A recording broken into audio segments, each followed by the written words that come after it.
Okay, let's get the less pleasant business out of the way. First off, fuck you, Boba Fett. Fuck you and always telling me to stream. I don't feel like fucking streaming right now, so fuck off. There, now that we've gotten that out of the way. If you are gonna tell me to stream, don't join forces with the complete fucking morons. This stupid lady the other day left some comment saying, "Is this your excuse to play with your dollies?" I wish it were that, man. Who doesn't want that? Who doesn't want to be able to play with dolls like they could when they were a little kid? That'd be fucking awesome. I can't play like that anymore. I'm just not capable of it. But it's like, how fucking stupid do you have to be to think that's gonna get me in some fashion? I love playing with dolls. I wish I could actually just play with dolls instead of have it be some purpose. I can't anymore. I'm a grown up. I don't have that capacity to make the leap anymore like I used to, you know? Where I can really just live entirely in pretend town. Fucking tards. I mean, the tardation is shit. The absolute fucking tardation. Boba Fett, you know better, too. You know better. That's not any better either.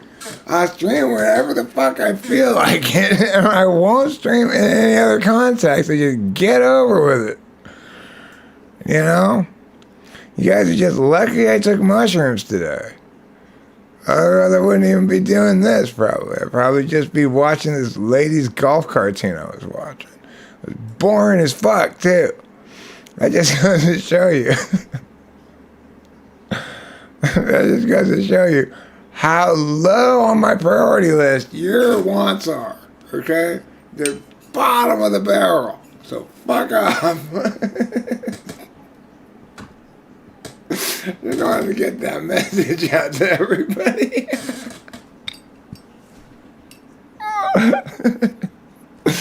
I woke up this morning in a bad mood. You know why? Because my fucking neighbors are at it again with their loud noise making, even though it's Saturday morning, it's like 9 a.m. Okay, technically,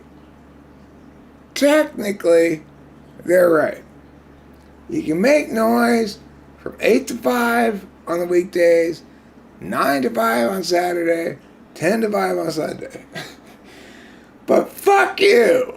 You know? It's like they take full advantage of that every single fucking day. It's like, fuck off. So I got up, I went over and I yelled at their asses. I yelled at the two people who were there, neither of whom spoke any English. And I walked away and I drove right to the whippet store. Because you know what? It's like, if you're going to drop a bomb, it's not your job to explain it. Let them explain it. They know why you dropped the bomb. Because they're the ones who earned it.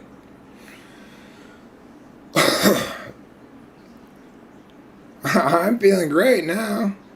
I got, you know, it's like that Spicoli guy in Fast Times at Ridgemont High really got it right. You just gotta craft your buzz. That's the key thing, okay? Crafting your buzz. So what did I do? I said, okay, I've had enough.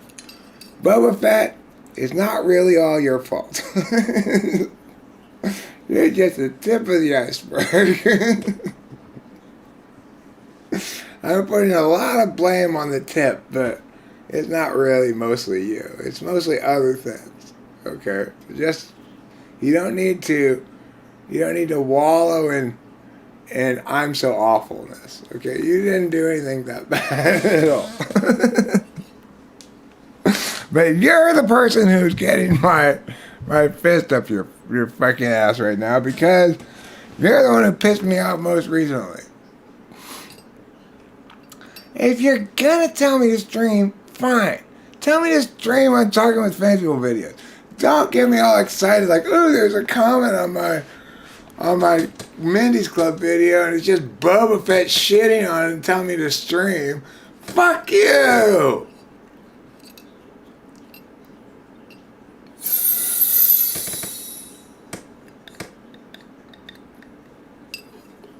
You see my point? It's like I get excited, like, ooh, somebody commented on one of my Mindy's Club videos. No, it's not a real person, it's just Boba Fett shitting on me again. You can see my problem.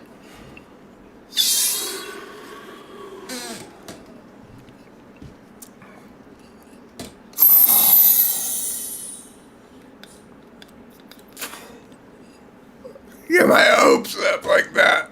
It's like, ooh, babe, somebody actually cares about something that matters to me. No! It's just Boba Fett shitting on me again. That fucking guy.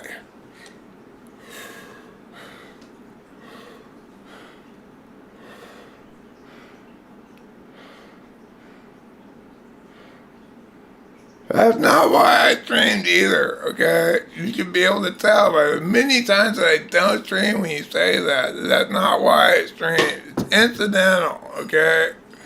Isn't there no causal relationship there at all? You got me stealing Rachel's whippets for fuck's sake. How awful is that? This is the first time ever, I think, I'm stealing Rachel's whippets. She steals my whippets. That's the way it goes. You know I'm off the sorts when I'm stealing her whippets.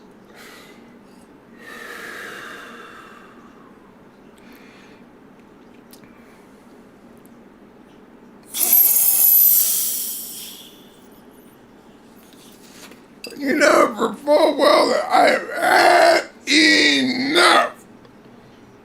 And I'm stealing Rachel's whippets. I'm just done. I'm just like totally ready to steal all of her whippets. I don't even give a fuck. That's how done I am.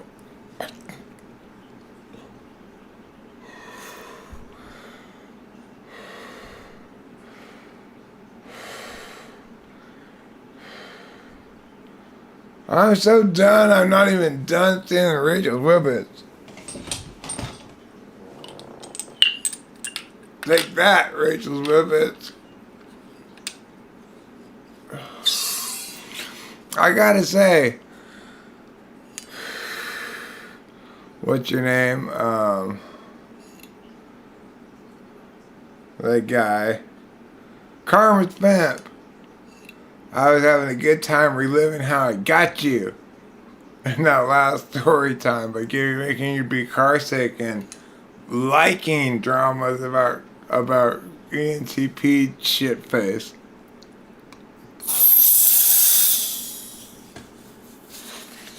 That's when I realized, Eric, that's just pretend. That didn't actually happen. You're so stupid, Eric. You think the pretend things actually happened. But, you know, that's just the kind of stupid I am, you know?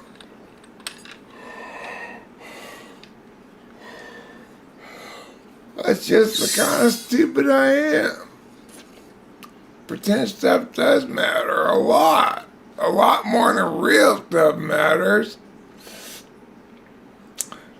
It's like, think about how difficult it is for me and Rachel, right? And this weird relationship we have with my dad. Oh man, everything's all like, wow, wow, wow, all of a sudden. Like, when did everything get underwater? That's not the point. Regardless of whether we're underwater or not, is not the point.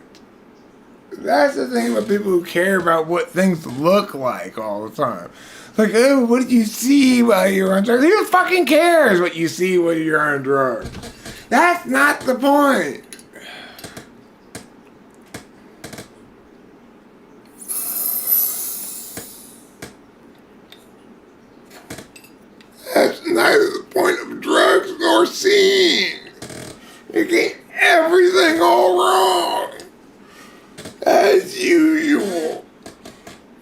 touched on Rachel earlier. People think they want to be smart. No, you don't. Being smart, the number one thing that being smart makes you is, oh my God, everybody's so stupid. That's not a good thing. That's a terrible thing. The other thing that makes you, that being smart makes you realize is, oh my God, I'm stealing Rachel's whippets. I should just take them. I bought them, right? But that's not what smart people do. Smart people realize it doesn't matter if you bought them. They're half hers. So you have to respect that. And then you can't just do all of them. But here I am doing them all anyway.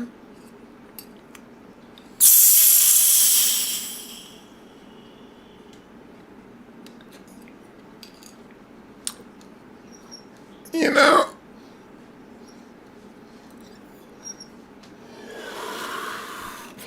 and you don't have to be smart or stupid to realize that Knott's Berry Farm sucks ass. Anybody can see that. Why anybody goes to Knott's Berry Farm, being a retarded genius, is beyond me. I have no explanation for it. There is no explanation for it. There is no explanation. I better leave Rachel at least 2 whippets, though. I can't take her last 2 whippets. See, that's the sort of irrationality that just is. You know, I just can't take Rachel's last 2 whippets. I may want them, but I can't take them. I just can't do that. I just can't take Rachel's last 2 whippets. There's no reason for it. They're not any different than any other 2 whippets, but it's just how it is, I guess. That's the nature of things, you know.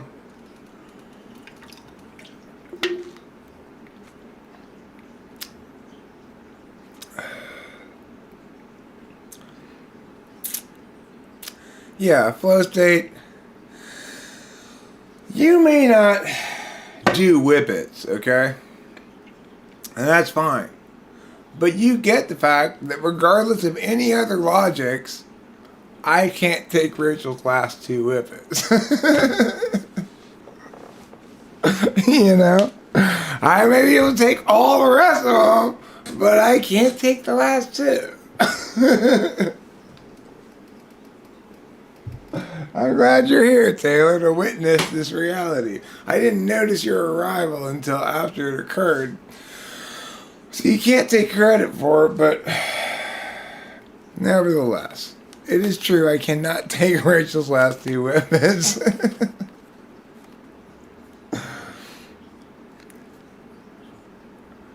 What music is to get? Ramstein? I don't know what that means. I don't know what that means, Mr. Pimp. I don't know what that means.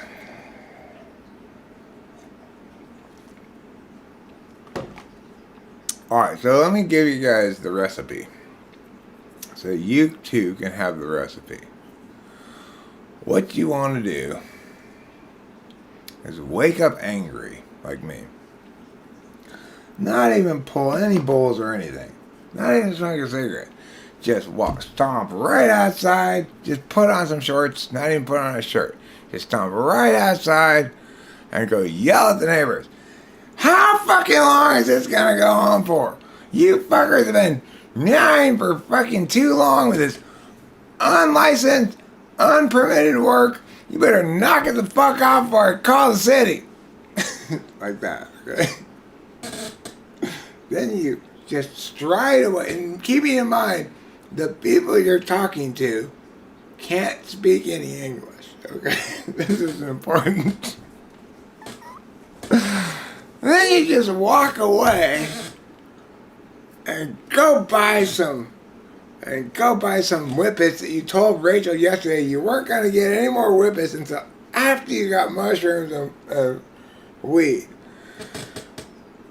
So you say, fuck it then. I just get mushrooms right now. You call the guy to get mushrooms, you know. But of course, you get the whippets first, despite what you said. Because you're an asshole, you know. And then you come home and your dad yelled at you because you yelled at the neighbors and then drove away for no explanation. And then you yell at your dad and you get Rachel to get up. Rachel, I know it's only 10:30 in the morning. That's super early for you, but get your ass out of bed. We're going places. And then you go get your mushrooms, and then you call Delilah and say, Delilah, I need some more Adderall, even though you just gave me a shit ton. And you go get your Adderall, and you take your Adderall, and you come back here, and then all of a sudden you're feeling all like, oh, because you've eaten mushrooms, you know. So you go lie down for a second, and then when Rachel starts puking, you go, maybe I have to puke. But then you go into puke, and you don't have to puke. You just have to poo. That's the trick. So then you poo. By the time you're done pooing, sure enough, Rachel has to puke again. So you're, alright, well, you have the bathroom. I'm going back outside. And then you think, aha, this will give me a chance to do all of her whippets. And then it occurs to you, hey, I know what the ultimate solution of all of this thing is, the tipper, the tippity top. Just like Boba Fett, you were the tip of an iceberg of shit. This is the opposite kind of tip. This is the tip of delight. It's called half a Klonopin. You take the edge off, you know. So you take your 40 milligrams of Adderall, your, I don't know how much mushrooms, your, what else did I take? Oh, your whippets,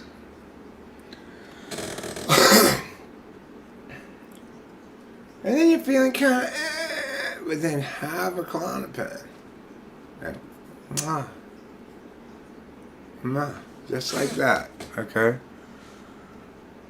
Hey. I'm not going to crash on the Clonnies.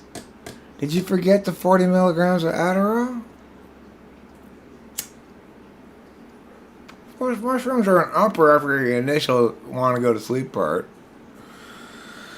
I'm already past the want to go to sleep part. I will not do Rachel's last two whippets. God as my witness, I will not do them. I will go get more whippets before I do those last two whippets. Insane though that might be. I will drive and get more whippets if I really want whippets that bad.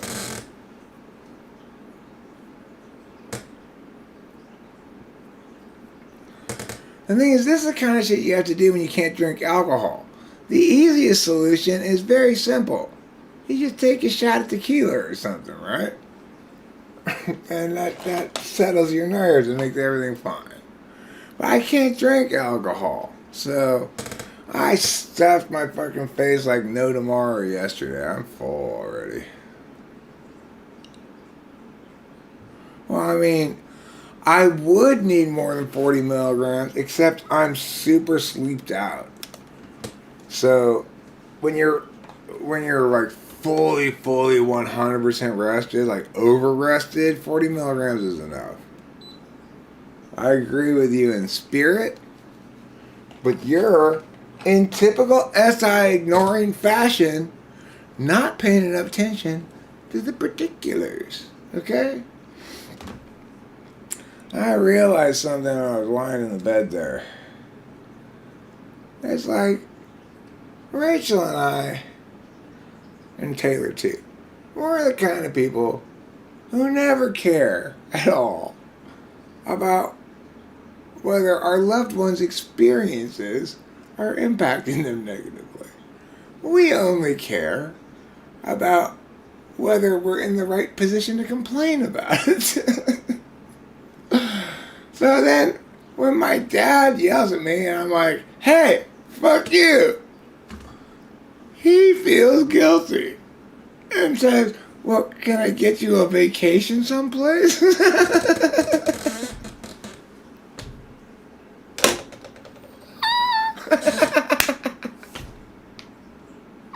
How fucking ridiculous is that? Meanwhile, Rachel and I are like, oh shit. We are not in any position to complain about anything. But Eric did it again. Eric got pissed off and went and yelled at somebody.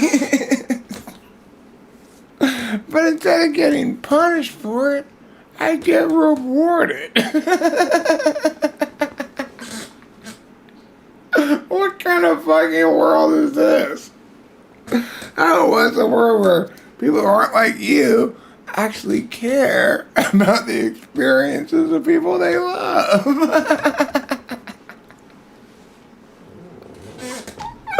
How funny is that? That's so funny. I wouldn't say I'm high enough. I'm saying I'm the right high. You gotta remember Spicoli's words of wisdom. You gotta craft your buzz. And you wanna stay there as long as possible. You gotta craft your buzz, okay? INFJs, ESTPs, INTPs, we don't give a fuck about other people. Let's stop lying to ourselves. We couldn't care less about other people at all. We only care whether we're justified in complaining about it. When Rachel went in to puke, I wasn't thinking, oh no, she's feeling uncomfortable and puking. I was thinking, fantastic, I can go do most of her whippets. Why? Because I'm a complete scumbag, apparently. I saved you too. There's no way I was going to do your last two whippets. That would be unacceptable. I've done that to you, though, so, like... Well, I know. We're both scumbags. That's fine. That's why we work so well together. I love you. I love you. Even with your puke breath. Which I don't think you actually have. I don't know if you have it or not. I'm just assuming you have puke breath because you just puked. Yes, because I forgot to... But I didn't actually smell it or experience it at all. If that's what you're concerned about. Okay, I have no experiential data really informing me that you actually have puke breath. That's just a mapping conclusion. Because I have mapping information that you were puking. But, you know. And whether or not you actually have puke breath is kind of irrelevant, isn't it? It really is. What's a little puke breath between friends?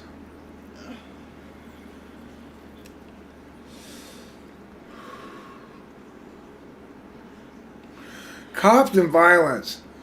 Absolute buzz killers. 1,000,000% of the time. Cops and violence are buzz killers. But you know what?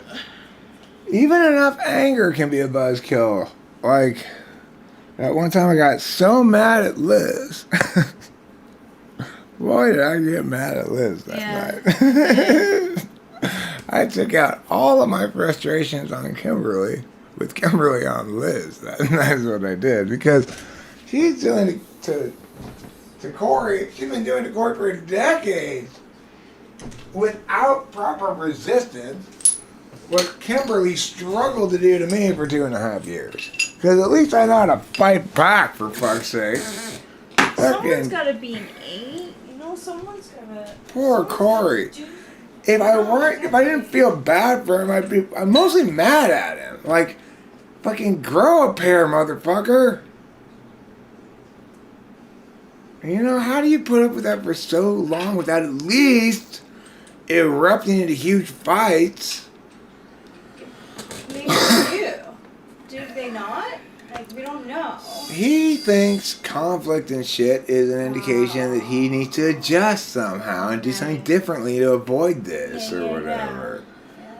I'm like, yeah, you need to do something differently. You need to boot that bitch out onto the street and say, get the fuck out of here. Oh my God, man. You need to tell her, listen, bitch,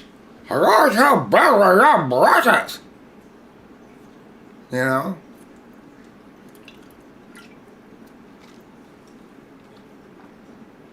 Pooping can't kill a high.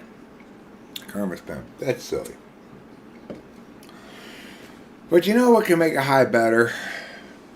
Remembering that time that you were car sick and admitted that you loved drama about Anti-P Club.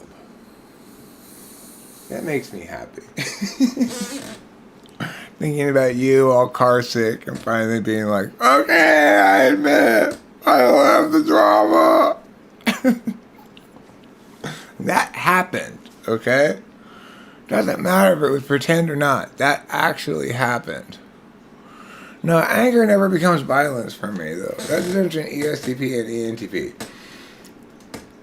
Anger becomes, oh my God, you just hit me. You know, that's what anger becomes for me. Wait a second. Me screaming in your face prompted you to finally hit me? I am shocked and appalled. It's funny because,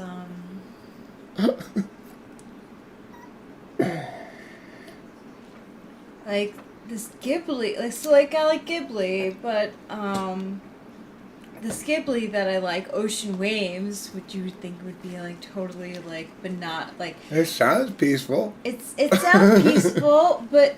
Is it a misleading title? She gets upset at him.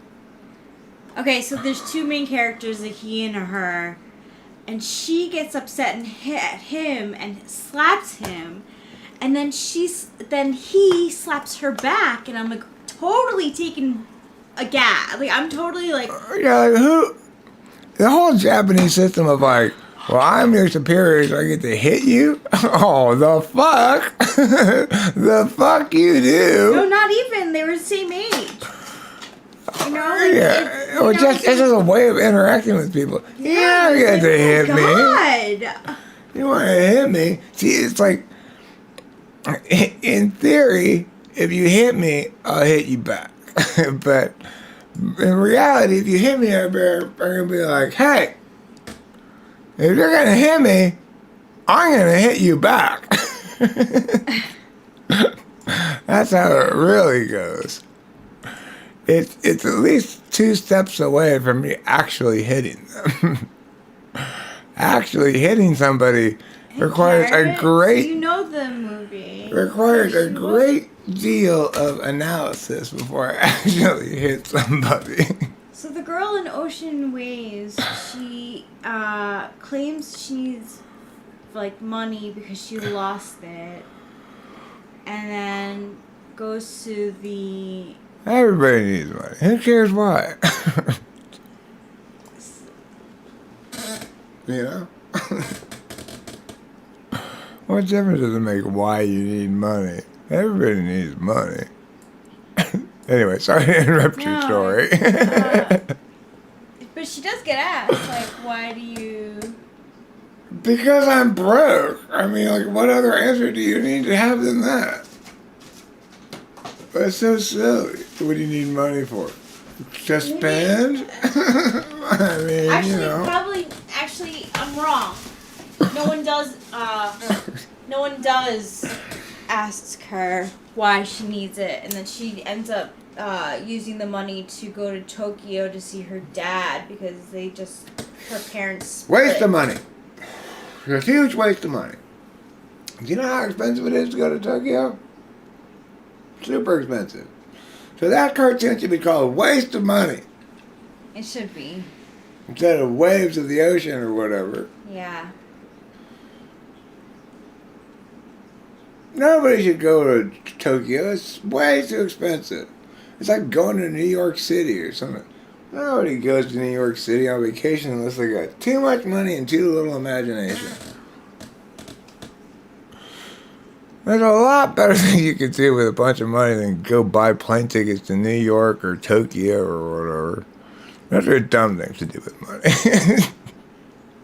I hereby declare it. Okay? And when Eric declares things, they're true forever. Until he's done declaring it anyway. Rachel? I get it. What? Thank you. You're welcome. Rachel just sides with me regardless of what I'm saying. One of the things I appreciate about her, she realizes Eric's just being crazy right now. He'll get over it. She knows usually the best thing to do when Eric's being saying stupid ass shit or being dumb is just wait it out. You'll usually realize later, oh, I was being dumb. And then he'll come and say, Rachel, I'm sorry I was being so dumb. It's life. That's how it goes between us, huh? Well, I don't think, because I see, I don't know. Well, you and I are a Nine. good team, right? Yeah, I think so. Because both of us expect to suffer unless we're in a position to complain about it. But one of us needs to sometimes not give a fuck and just freak out. Yeah. Right? And that's what And that's not going to be you. And one of us needs to not be that person too, right? Right. If you have both people. You can't have both people like that. No. So, we're perfect. We're a perfect pair because what really got me to freak out was some FI. I started to think about it from your perspective. And then all of a sudden, it started to bother me.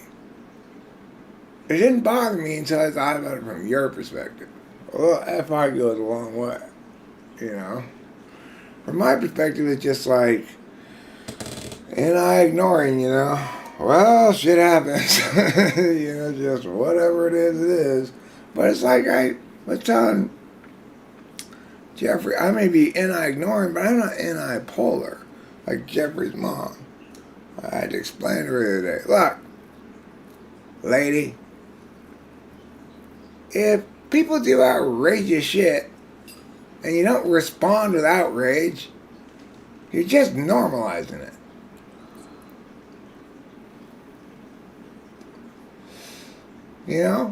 She's probably.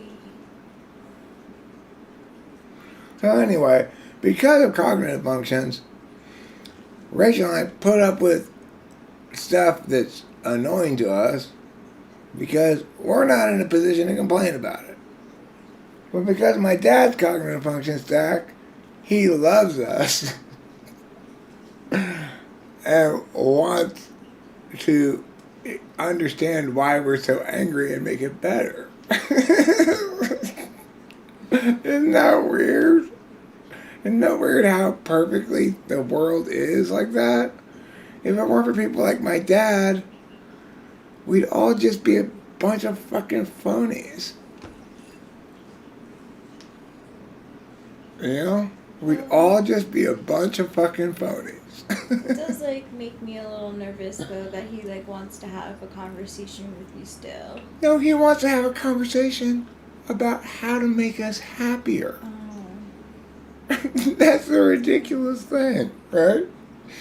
I'm in no position being afforded.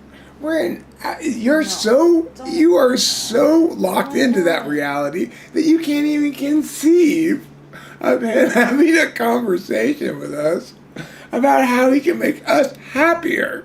It's like, well, what more can the man do?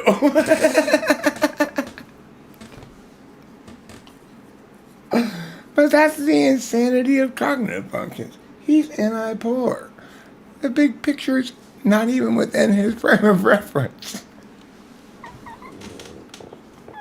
And he has real things to concern himself, like he loves us and we're his family and things like that.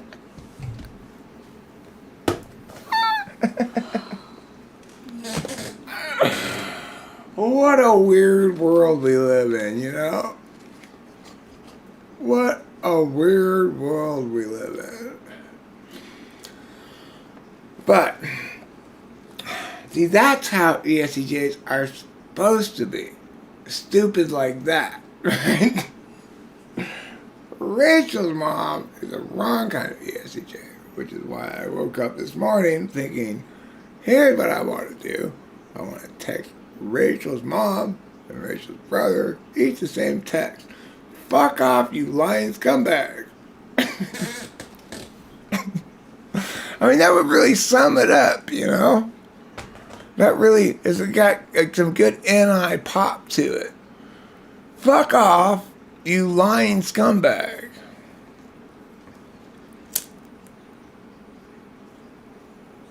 Are you in Anaheim, Michelle White? You're remarkably close to us.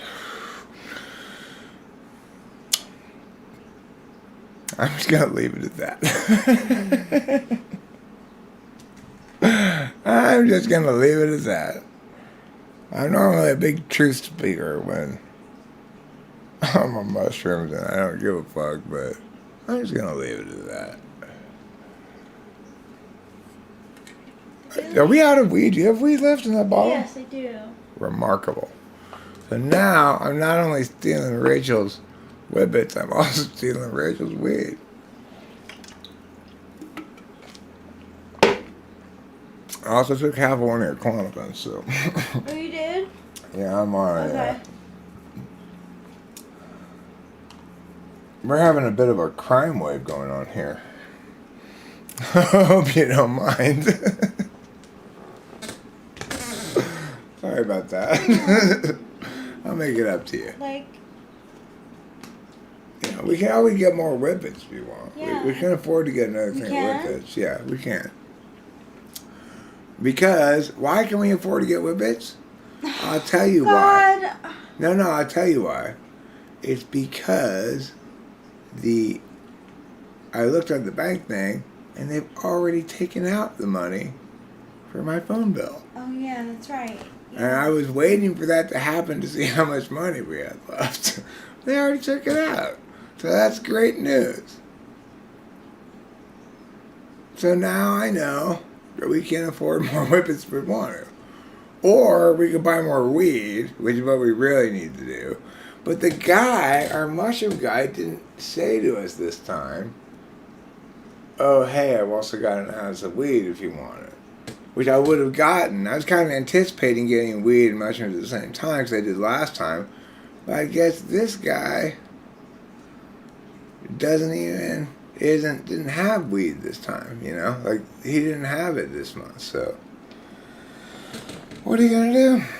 Now well, I guess we could check the bank. We'd probably get both.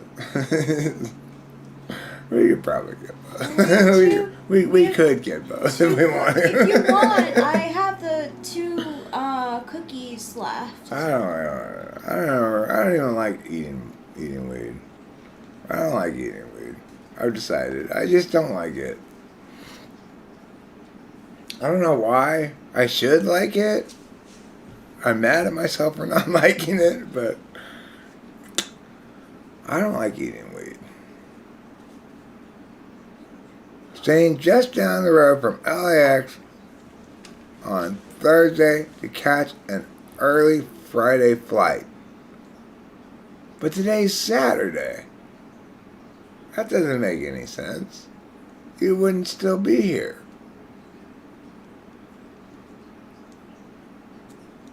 Yeah, I don't like to eat it. I like to just smoke it, you know? And I don't even know if I really like to smoke it. I just do. I have actually a little bit left, Rachel. You don't have to give me any of yours yet. I have this much left is all. And it's not like we each really had our own portion. We just had a big bag of it, and when Rachel's bottle got low, I put more in it, and when my little container got low, I put more in it. It's not really. We have our own portions, per se. We're like the communists. the whole country eats from one big bowl. Can you imagine? Can you imagine the whole country being told this and nobody saying, hold on a second, you fucks. That's just a metaphor. How could anybody not say that? You fucking commies can suck it.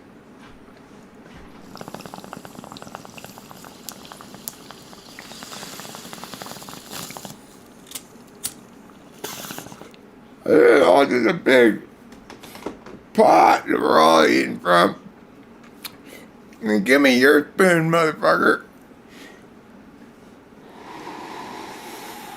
Like, where did this soup come from? Did anybody make it? Or did it just exist out of nowhere for us all to eat? Fucking retard commies. That's what happens when you let intuition and feelings get together and have a party. Like, get your fucking feelings away from my intuition or you're just going to be shitting on everybody's soup.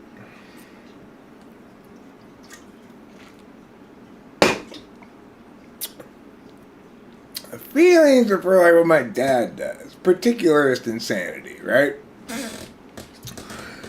It's insane that I should be rewarded for yelling at the neighbors in a language they don't understand. It's insane.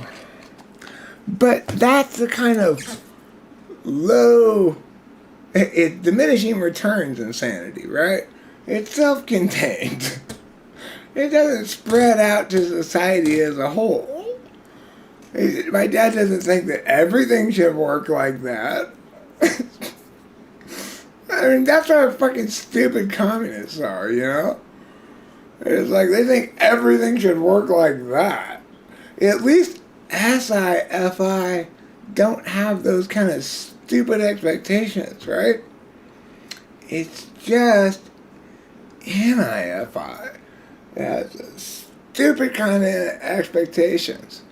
Like, oh, well, I know the truth, and I want what I want, and they're the same thing, because I can't tell the difference, because I'm NIFI, so let's impose my fucking horrible fucking authoritarianism on everybody under the pretense that it's nice, because I feel like it is. That's where fucking stupid authoritarianism comes from. Idiots. I agree. Idiots imposing their idiocy because they're not understanding that certain frames of reference are for certain kinds of things and other frames of reference are for other kinds of things. It's because people don't let things be themselves.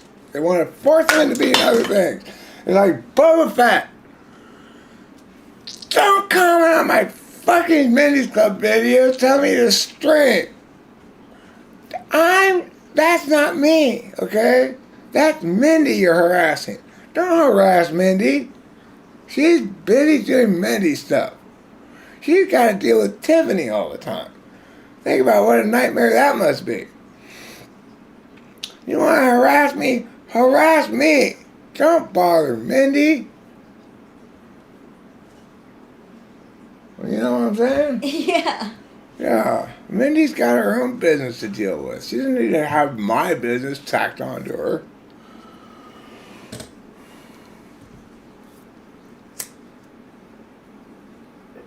It's not meta, it's true. Those are different people, okay? They are complete, different, distinct human beings. And that's just how it is. Rachel and I always deal with them as such. It's not like Tiffany ever goes, hey guys, just to let you know this is just an act. I'm not really like that. No, Tiffany's always like that. She's always like that. And every time we interact with her, she's unveilingly like that. Sometimes she knows surprisingly sophisticated words. That's true. I remember that conversation we were having when she used that fancy word. I'm sure. I don't remember what it was. But she knows how to say Vasilevsky. Oh, well, sure. She so also is an well. expert on sports, but that's just part of being Tiffany. She's an expert on whatever it is she feels like being an expert on. So she's an expert at horse racing. She has very strong opinions about hockey for no reason. She has an irrational hatred of Andrei Vasilevsky. Take that, Andrei Vasilevsky! You're no good! Andrei Vasilevsky? That guy is too big for him breathing. You know? That's definitely the case for Tiffany. I'm imitating her right now, but I'm not actually her. She's her own person, okay? And that's just it. So just stop with this like meta. There's no meta involved. There's no artistry here. She's manifest herself at this point as a distinct entity and an individual totally independent of me who has her own way of doing things. So just let her be herself. Like, people don't let things be what they are. That's the problem with the world. Just let everything be what it is. Stop trying to make a Sasquatch into a bunny. But Sasquatches can be bunnies too. Only in NIFI land, okay? So fuck off, NIFI land. I don't like you. Sasquatches cannot be bunnies in any other land, so just get the fuck out of here, NIFI land. Who's Anna? I mean, You know what I'm saying? I mean, like, I am NI, so. But you're not also FI. No, You're I'm not. NIFE. Yes. Right? I love NI. I love FI. They're both my absolute values. But I don't want to live in their fucking pretend, because that's the wrong kind of pretend, right? It's like my dad's pretend. It does what it's supposed to. It collapses in, right? It's like, it's about me because I'm what's precious to him. It doesn't generalize out as a rule, okay? So that's fine. FI does what FI does. I care a lot more about you than, I don't know, that shoe over there, right? And that's fine. I'm going to protect you a lot more than I'm going to protect some strange lady named Rachel, right? Yes. Because I love you. But that doesn't mean I need to act that way with everybody. In fact, it means the opposite, right? Yes. If I cared this much about everybody, it wouldn't matter that I cared this much about you. Right. That's how FI. And that's how FI is supposed to work. Yes, When people try to fucking generalize it and make laws out of it, they're getting the whole frame of reference wrong. But it's true that everyone should be loved. And I experientially know what loving's like. So let's generalize that and make public policy out of it. No, you fucking tards! No! Stop being retarded! It's so obvious. How can anybody be that retarded? Is the only question anybody can possibly ask. They're different fucking frames that operate within their own economies. You can't try to fucking generalize one economy onto everything.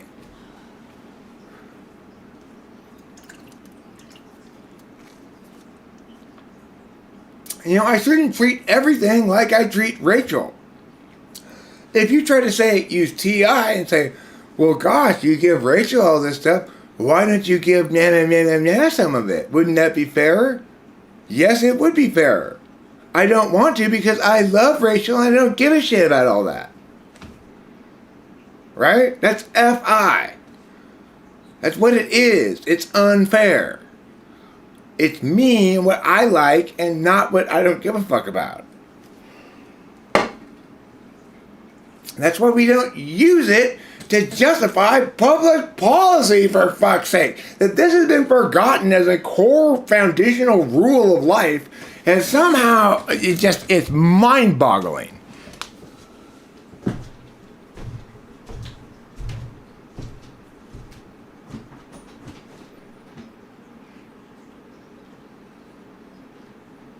And Rachel's like, for gosh, that's not anything I can trust, Eric. Yeah, what does that mean? Well, you love me a lot, but that could change at any moment. Blah, blah, blah, blah, blah. This is how fucked up INFJs and ENTPs are, right? That's how fundamentally fucked up we are. Everybody wants to be these types? Oh, no. You do not want to be these types. These are not, especially not this type. Me, I'm oblivious to a certain extent, so it's fun most of the time until the sort of ontological dread of reality, the I am ignoring kind of bears down on me enough, in which case I get brooding, right? You definitely don't want to be an INFJ. I promise you that. It's got to be the hardest fucking type to possibly be. You've got to keep everything in mind and never yourself.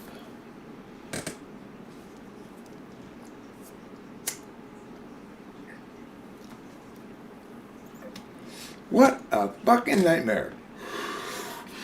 Only somebody with that level of deafness could possibly be with me. Think about it. Who would want to be with me? I'm a nightmare. The thing is, I'm perfect about following all the rules of relationships, and yet totally unpredictable. That's what makes me a complete fucking nightmare, right? I'm always doing something off the wall, and you can never complain about it. What a fucking nightmare.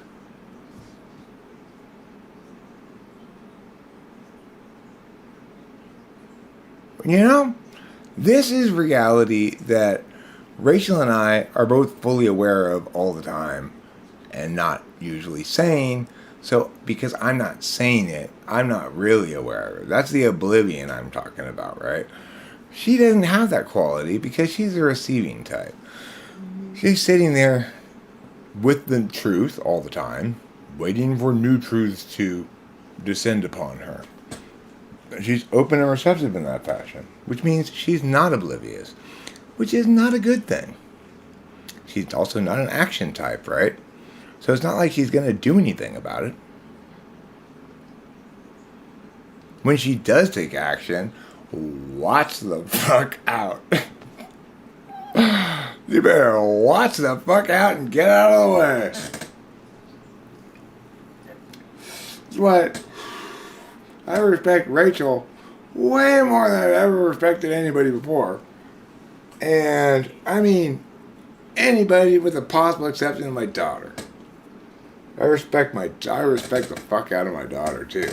I don't tell Rachel how much I respect her very often. Yeah. I guess she knows, but she doesn't know. She keeps, this is the thing that trips me out. She keeps seeking reassurance. And it doesn't bother me at all, but it bothers her because I'm knowing something that she should know, and she's the knower. You know, so it makes her feel like, what the fuck? What's going on here? How come the quarterback's being a better receiver than I am when I'm the receiver? It's like that kind of phenomenon, but it's not. So I get it. It's like when you're bothered by me saying, "What do you need reassurance about this for?" That you're being bothered by it is a different kind of thing. You don't need reassurance about that.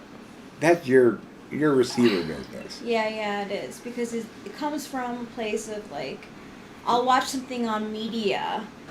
Yeah, I'll watch some things in the media that makes me, like, be like, oh my gosh, my relationship is very precious to me. Do I act in these, like, poor ways? Those are actual squares. That's what it is. Those are actual squares. I was just like, why is everything so square? The last time I was like, act was when I took my flight to here. Yeah, well, that's not the last time, baby. It's not. The thing is, you're not considering the any kinds of action because you're any ignoring. Every time you say something of significance, it's hugely impactful. You don't say things of significance very often. You're extremely deliberative about choosing to say something. But like when you say to me the other day, this is an incredibly impactful kind of action that INFJ has to take if they're disempowered from being fully an INFJ because they're not on their meds.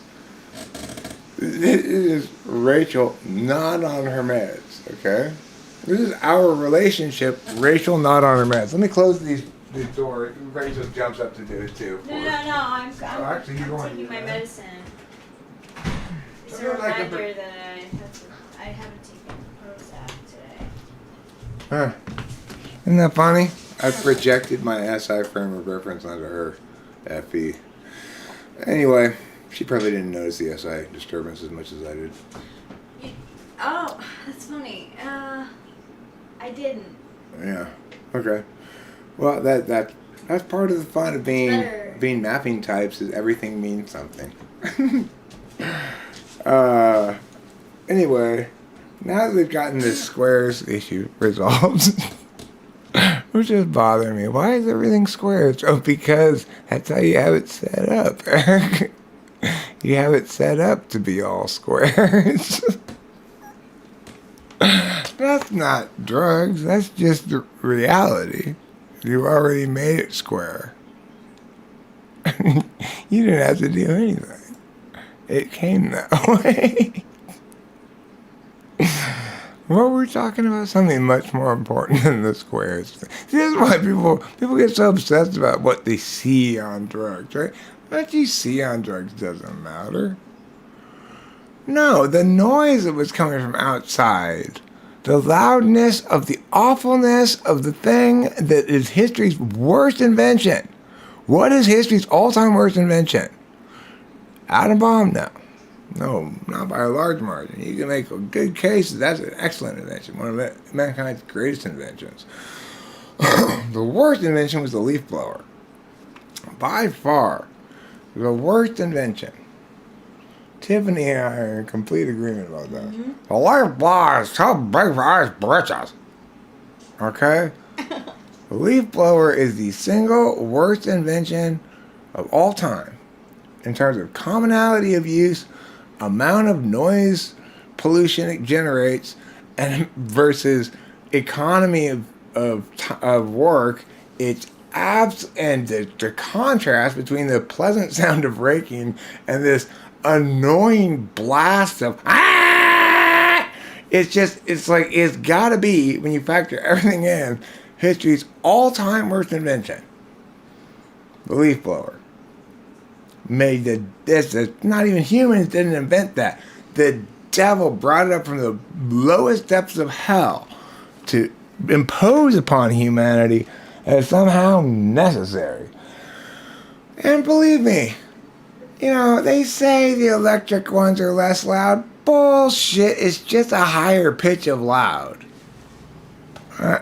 It's just a higher pitch of loud. If anything, they're more annoying. But you can't fix, and that's another thing. You can't make a quiet leaf blower. The whole idea of a quiet leaf blower is like trying to make a penetration-proof vagina. You're missing the point. Leaf blowers may claim to exist to blow leaves. There are a lot of different ways to move leaves around besides a leaf blower, okay? What they really exist to do is make a lot of noise. Yes, Rachel, you gotta puke. I'm gonna make some... You gotta go do Rachel things. You gotta go be introverted. Go be introverted. Do your thing. No, I'm not leaving. I'm coming back. You don't need to reassure me either. It seems like we have this conversation every time we're on mushrooms. Don't we, though? This is my introversion, too. I shit you not. This is not actual deja vu. This is just a repetitious part of every mushroom trip we have where you need an introvert. I say, go introvert. I'm not even paying attention to you. And you say, I hope it's okay. I'm like, enough. Go do your thing. Though, after puking, I would rather be with me. Hanging out. Well, sure, do whatever you want is my point. I have, as always, I always have the same point. No matter what drugs or not drugs I'm on. Rachel should do whatever she wants as long as it doesn't cost too much. Yeah. Yeah. I was gonna make you some soup. Sure, do whatever you want. Yeah, that's my point. My answer's always the same, right? Do whatever you want as long as it doesn't cost too much. I don't care. I'm not paying attention to what you're doing that much. But Eric, we like to share a moment. Well, those happen occasionally. Those do happen. But you can't impose them upon the now. That's silly. Now has a flow, right? It's got momentum. You got to respect the inertia of the now. Now the problem is, for some people who are very accustomed to riding the inertia of the now, it can be difficult to find those moments when you're trying to accomplish something that's not a disruption of the inertia of the now.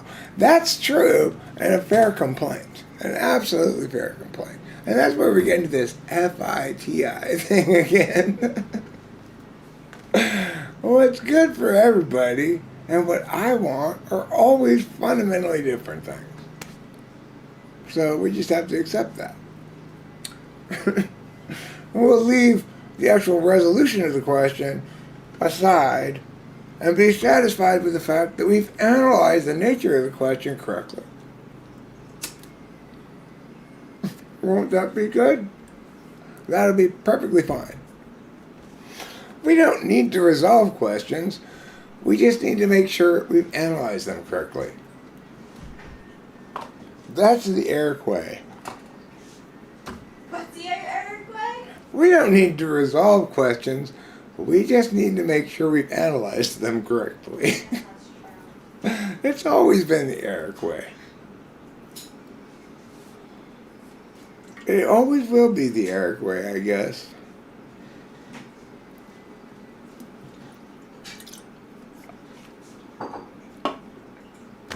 And the thing is, it's surprisingly difficult to analyze questions correctly. That's why people can never resolve them. The resolution part's easy once you've analyzed it correctly. So I'll leave it up to you people. You see? There's the reasoning behind this. There's the reasoning. There's the reasoning behind this. I've done the hard work, okay? I've analyzed the question correctly. Now you guys resolve it. That's the easy part. It should be easy now that you have it framed correctly for you. I don't care about what the resolution is as long as you're talking about it, right? So just, you guys figure it out. Just don't talk about it wrong. And we'll all be kosher, and everything will turn out fine. If nobody talks about it wrong, then there can't possibly be a wrong outcome. You know, that's the truth of the matter too. That's the weird truth of it. Isn't that weird? It's not just a joke. As long as nobody talks about it wrong, everything will come out fine. The only reason bad shit happens is because people talk wrong. Isn't that funny? It's so weird. Well, it just goes to show you that the pen is mightier than the sword. The only reason that guy used the sword in the first place is because somebody talked about something wrong. They tried to use words. They tried to make a metaphor of something that was not meant to be a metaphor. Or they purposely made a metaphor of something they knew wasn't a metaphor in order to spoil it to their FI purposes. But language and TI go hand in hand. Okay? So, you have to make a clear distinction whether you're expressing something or expressing yourself, right? Those are two totally different things, okay? If I'm expressing something like I am now, I'm saying words that are true and that you should listen to and be able to assume that, you know, if you build a boat out of them and go out on the water, you're not going to sink. Whereas, if I'm just telling you my love for Rachel is like a beautiful butterfly, well, that's fine. I'm just expressing myself, right? I'm not expressing something, I'm expressing myself. There's a difference. It's like people try to express themselves, but position it as expressing something, as a fundamental way of being. And those people are offensive.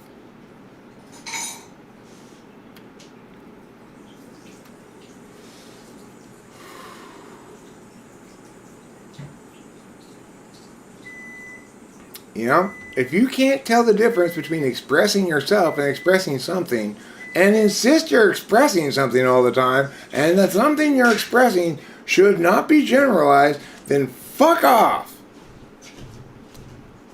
You can't even tell the difference between expressing yourself and expressing something. So why are you trying to communicate to everybody about anything?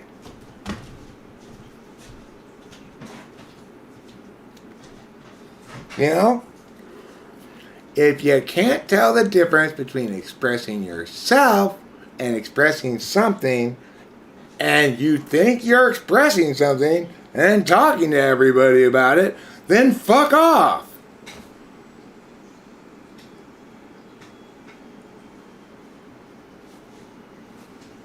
You know? Right? Yeah, I mean, that's how I feel. Yeah, a lot of people, they try to paint expressing themselves and all of these colors of expressing something to fool people, and the vast majority of people are fooled.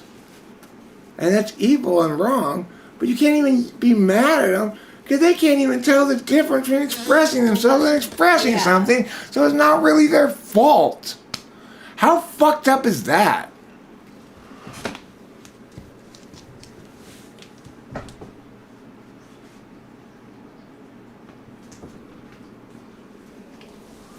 It's like the FI part of me just wants to tell them to go fuck themselves. The TI part of me says, but that's not fair. It's not their fault. And then we have the Christ figure. I keep forgetting about Christ himself in this grand narrative. Chris.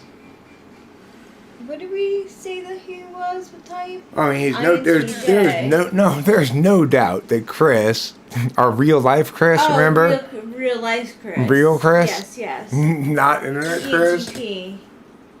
Real life Chris? From the whippet store. Oh, ESFP. That Chris. Yes, that Chris. He's as ESFP as anybody has ever been in the history of time. Okay? That guy is ESFP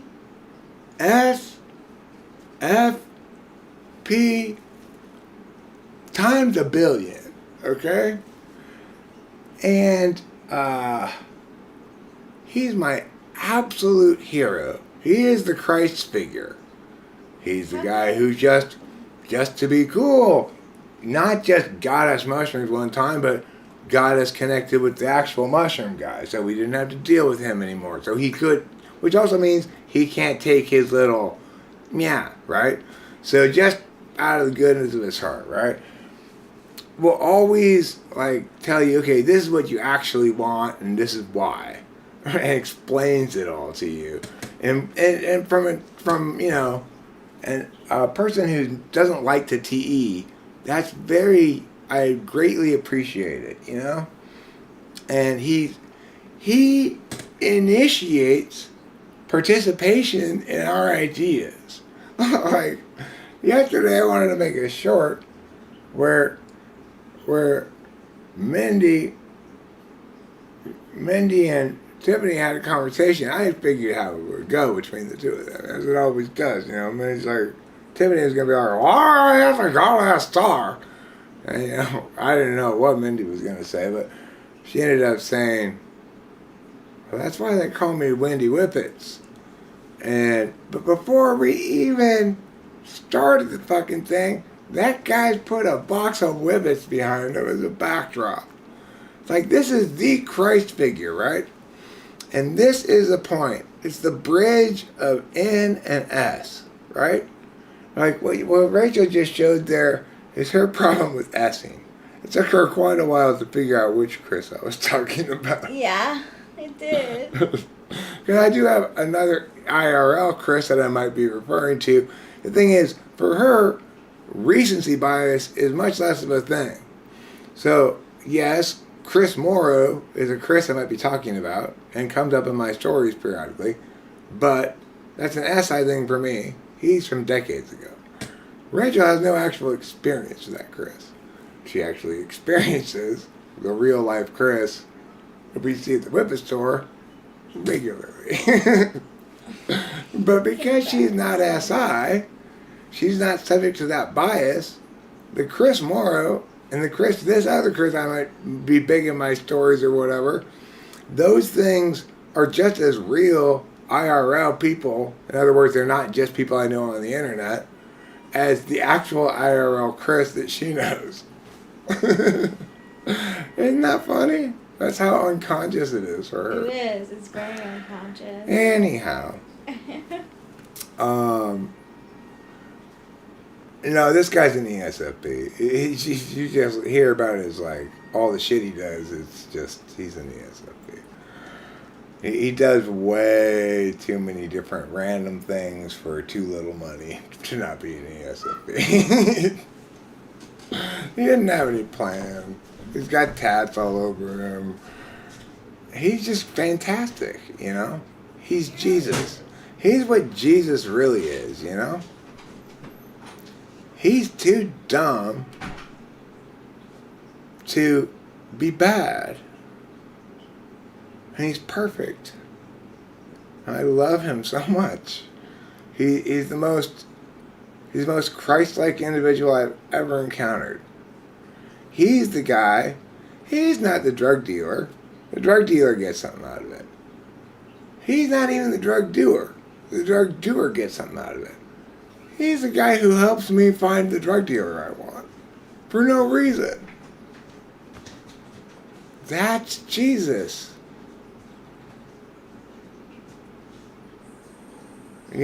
That's Jesus right there. He's the guy that we should have a statue of in the park. Yes, he's the guy who tells me why it's a good idea to get one of those cracker things. Yep. And not a good idea to get the tank. Even though it might be his, he works for this business, he's not going to tell any lies. And he likes us, and he's just going to tell it to us straight. But he's that way with everybody. But you feel special anyway. And you are special because you have special SI shit. Like, he only has the girls and Wendy Whippets and stuff going with us, right? He doesn't have that with anybody else. And he knows us. He knows what we get and all that stuff, right?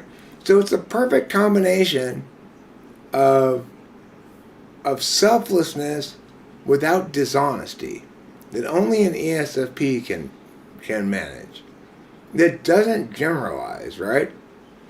It's always experienced by somebody. It's not because it's the ultimate manifestation of the positive moral indications that we're all subject to, but none of which can generalize. Only the negative moral prohibitions can generalize. Man, how long have we been streaming for? An hour or so? Only an hour and 15 minutes? Bam! Wow! What a truth-packed hour and 15 minutes that was.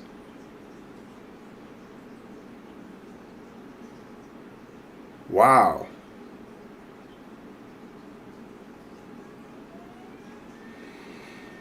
The low-res kinds are NI, TI, NE, and FE, that's correct. And the high-res are SI, FI, SE, and TE, that is also correct. And that's a that label works less well for interface functions than it does for the others. I should say that. But, then things get complicated. You know what the truest part of this entire hour and 15 minutes was getting Karma's pimp to acknowledge that he loves the Colombian cathedral.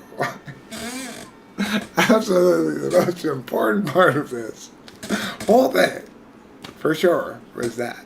Karma's pimp, I consider you and me fully redeemed.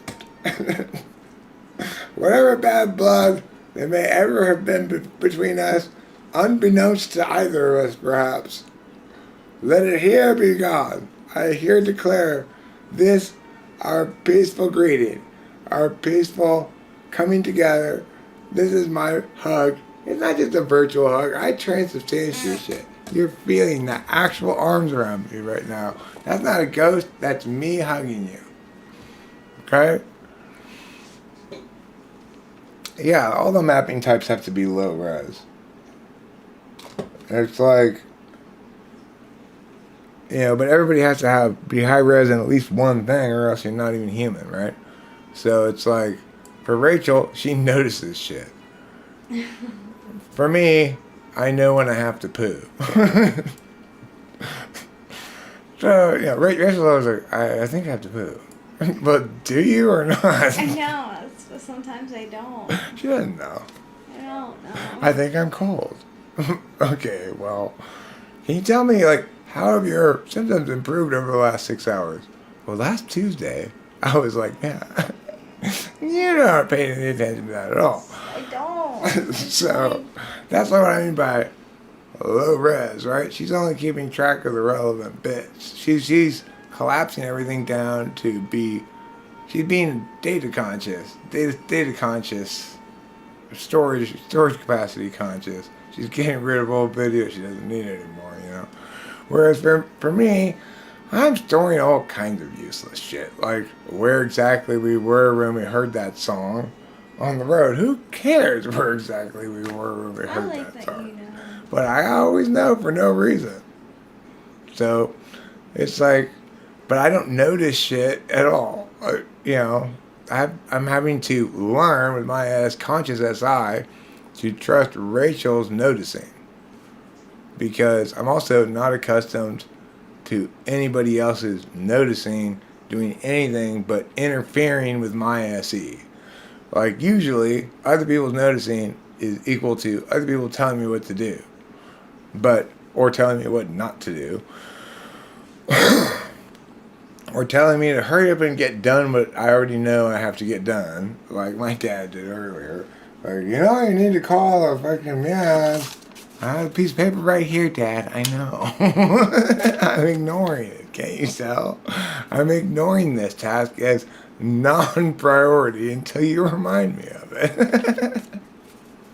That's what I should have just told him. See, the thing is, when I'm mad, I don't really even know what the truth is, I guess, sometimes. Or when I'm on a thing, Yeah, but the truth is, I'm ignoring it until you remind me, and then it becomes a priority.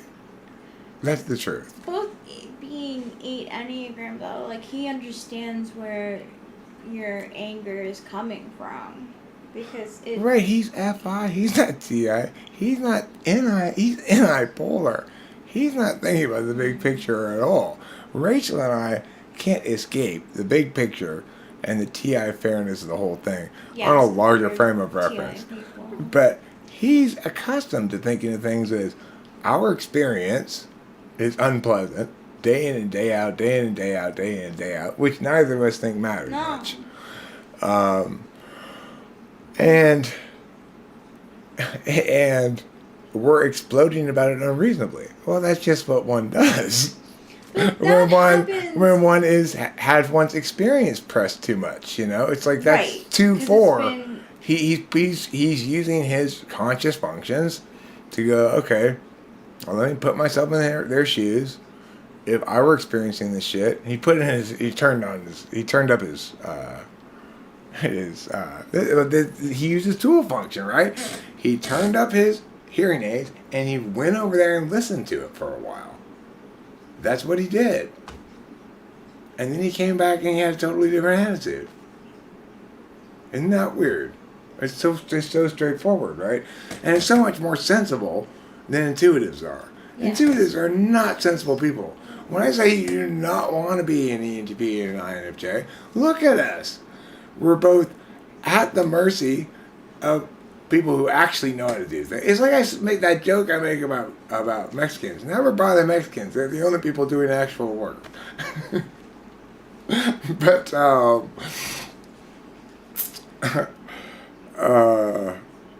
but it's like, never bother STJs, you might as well say. They're the only reasons you can exist, you know? It's like, yeah, you might get some ENTPs and INFJs somewhere who do pull it off, and for a variety of lucky circumstances or whatever else, are like Corey, you know? Corey's pulled it off, but at what expense? Right.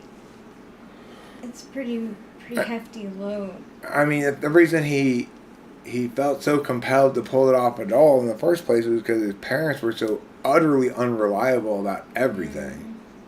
You know, his mom went to jail for embezzling to support her coke habit. So, I mean, it's not exactly the best family history. No, it's not. Whereas those kind of things were completely foreign to me. And he hated me for a long time for my privilege, understandably, because but it was genuinely that. It was like privilege born of ignorance. It wasn't anything. I was just that oblivious to the fact that not everybody, you know, I was like the Lady Antoinette being like, well, why can't they just eat cake if they don't have bread, you know? It's like totally missing the point, right? I was guilty of that. And so I understand him hating that part of me to a certain extent. But you know, but we had that conversation, and I think he came to understand that. Okay, yeah, I once was ignorant of that, but there are a lot of other things that have happened since then that have changed things. You know, for the entirety of our adult life, he's always had more money than I have. He's always been able to afford to do things like go on vacations and shit that I could never dream of. And just been he's gotten all the stuff that comes along with being a high achiever, which means he's had a lot of his time spoken for by other people, despite his investment success, and complains about it a lot. Well, you know, and then goes on vacation. I mean, that's why you do that shit, is so you can go on vacation. It's not so that you can... I mean, it's like there seems to be a disconnect between, like... Well, he always got several things conflated. It's like, I'm doing this because I have to keep my family afloat. Okay. But you don't need to get a Jaguar and go on vacation on cruises to Alaska and all this other shit to keep your family afloat, right? If that you can't. This is the selfish TI of an INFJ. It's like it's fair in this argument when I use it, but I don't have to worry about it being used against me later in another argument. It never comes up. It's never a problem between me and Rachel, because Rachel's always playing defense, because she's got some damage and shit, you know. But I understand that, and I love her, and I just want her to be the best Rachel she can be, as whatever that is. I don't care if it's defense first. If she gets more offense oriented or what, I don't care. Whatever expression of you is perfect for me, Rachel. Thank you. That means a lot. And that'll always be the case. Forever and ever. Forever and ever. For sure, no matter what. Okay. Okay. I'll always, always love you and only you. That's so nice to hear. Can't even conceive of ever being with anybody else because it's like, we're pretty obvious, you know. When I landed in New York in 1985, Seriously. I did that for a reason. It's always been the case that the Slavs, unbeknownst to me, have carried on their purposes around me. It's not like I get any credit for it. It's more like it is a conveniently, perfectly spoiled, permanent child around which Slavs can do useful things more than, and certainly don't get any credit for it. And it doesn't make me a good thing at all. It just means that, it just explains the relationship that I've always known to be the case, which is, I don't necessarily do anything particularly remarkable, but people around me sure do. Like, I have all kinds of people around me do incredible shit. You know? I don't really care. Maybe that's the problem. Maybe that's the problem. Maybe that's the whole problem this whole time, is that I don't care. But that's not a problem I can solve. That's what they call an unsolvable problem. If your problem is that you don't care, you really can't solve that problem. You know? It's an unsolvable problem. You can pay me a lot to pretend to care, but I still won't care. And that's an unsolvable. If what I have to actually do is actually care, that's an unsolvable problem. I don't know how to do that. I don't know how to care about something I don't care about. That's a bipolar. Can you do that? Can you care about things you don't care about? It's backslot for me, so...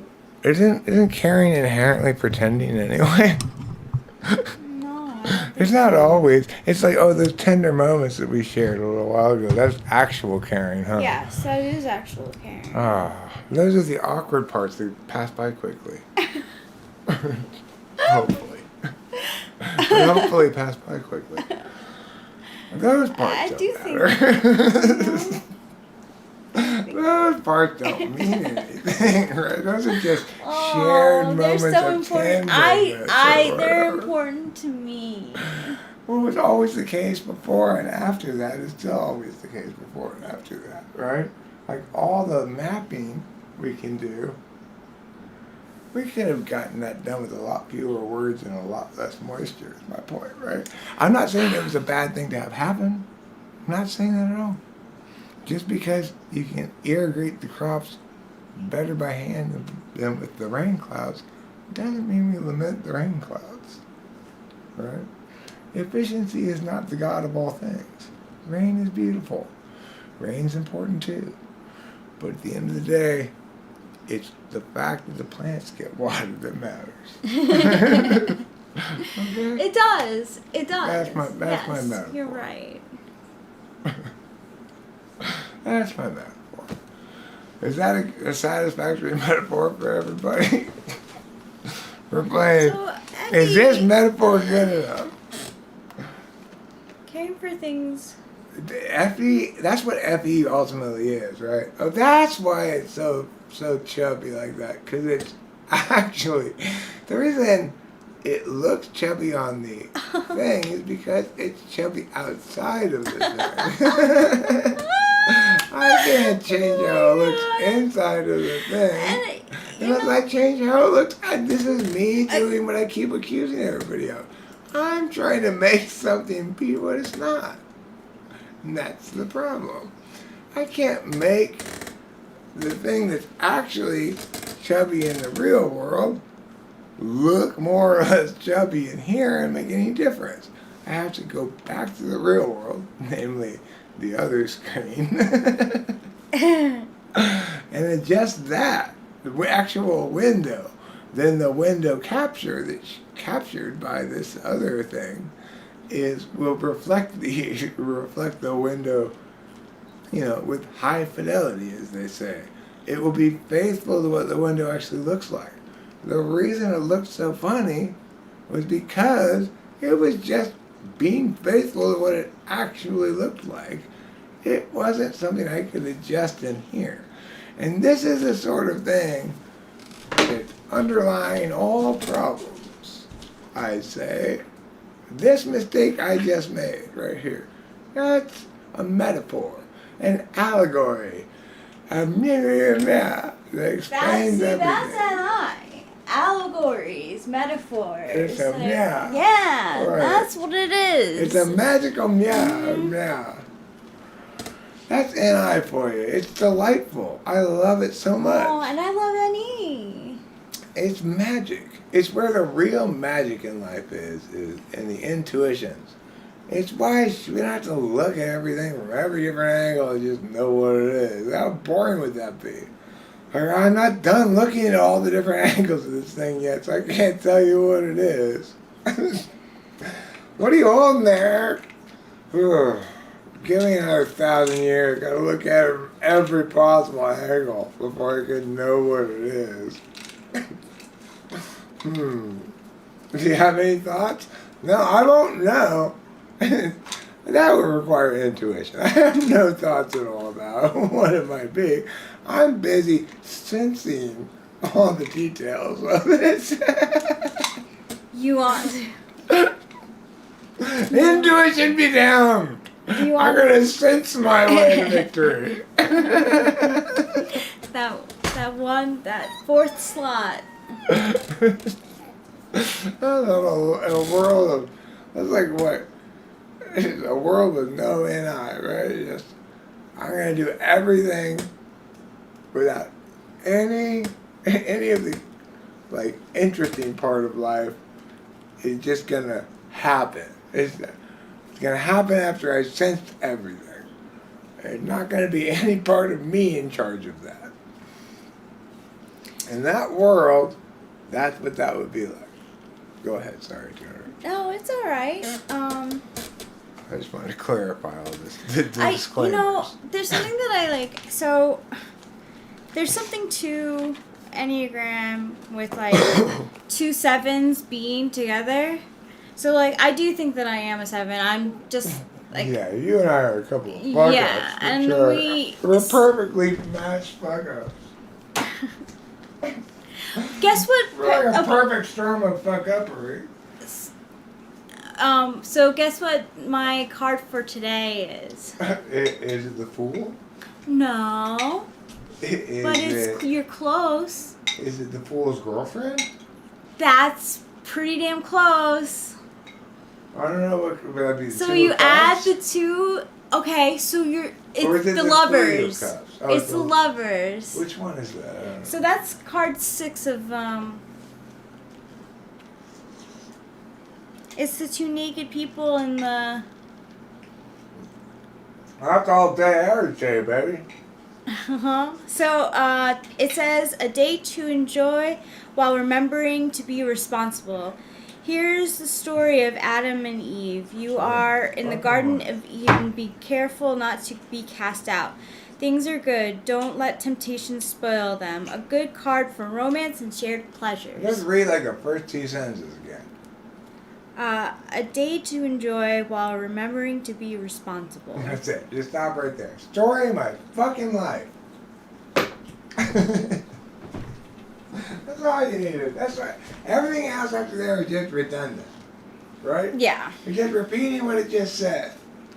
Enjoy your job. I'm pulling cards for you. Huh? I'm pulling cards for you. Okay, cool. Yeah. How many would you like? I'm in a sassy mood, I guess, all of a sudden. Yeah. Something Your about sass the came out. magic's making me sassy. Alright, I'm going to give you 4 regular and a 5th for the indicator. Okay, cool. I like the fact that you're taking charge of my sass. It's calling to me. It seems like an organic sass entangle. Yeah. Oh, I thought I knocked over a You might glass. call an sass tangle. An sass tangle. This is an sass tangle, so let's see what happens. That means you get extra magic in your tarot when you get an sass tangle. Okay, so 1, 2, 3, 4, 5. Why am I standing over here? It makes me think I'm not interrupting Rachel as much. Okay, so the first card that we get for Eric is the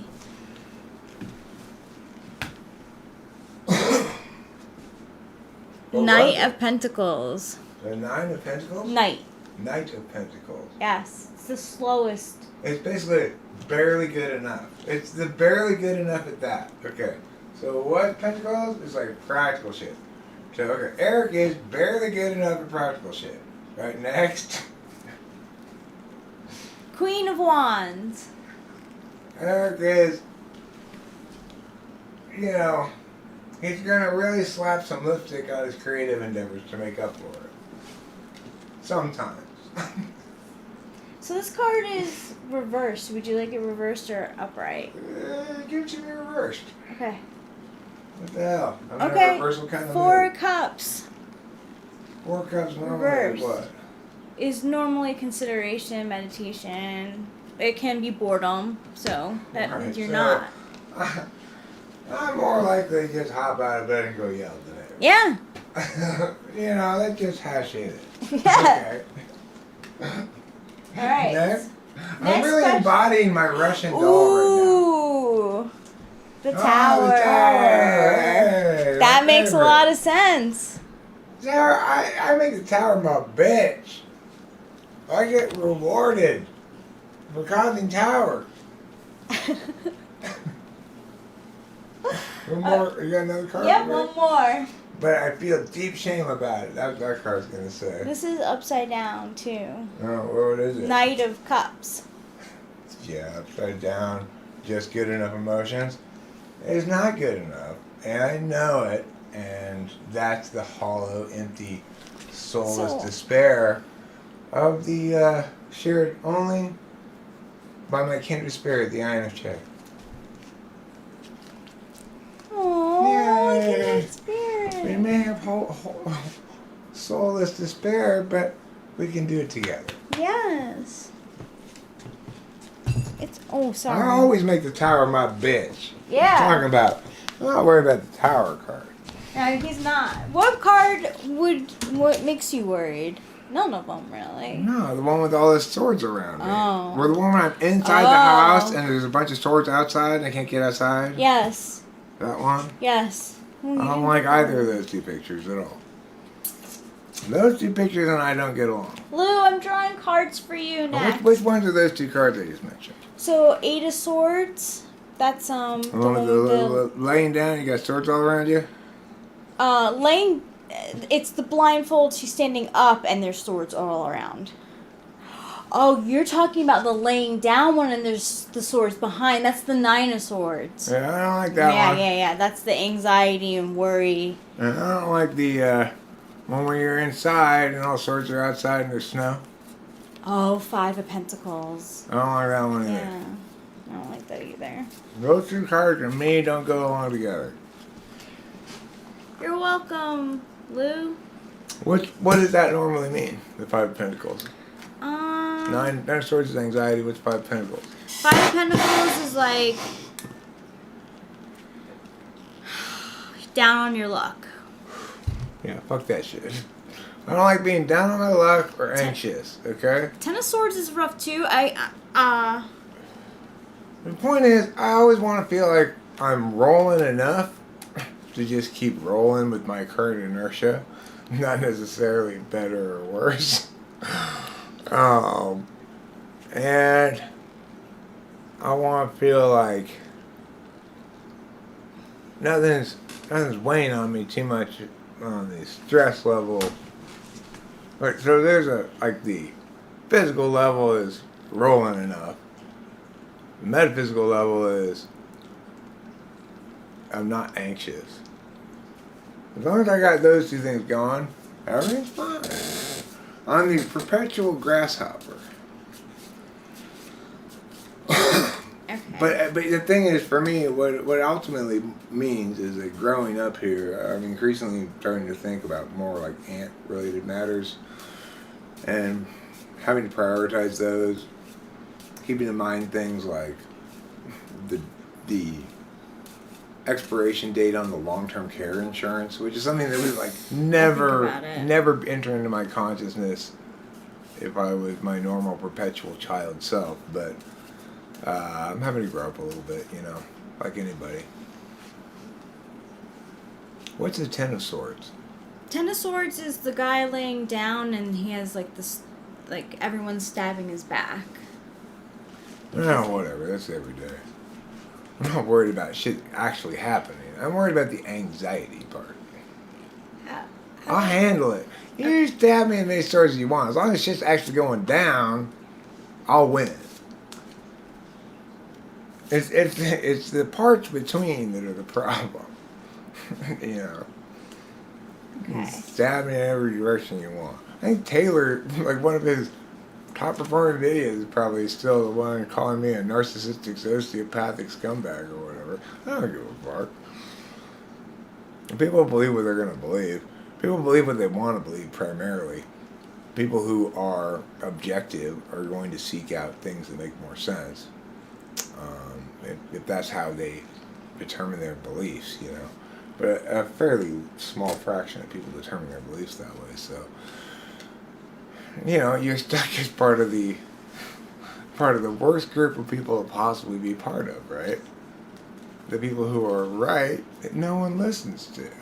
But, our only real gratification of that is, generally speaking, if we look at the history of things, people do eventually agree with us, the people who are right, but that's the good news. The bad news is we usually don't get any credit for it. Yeah, that is true.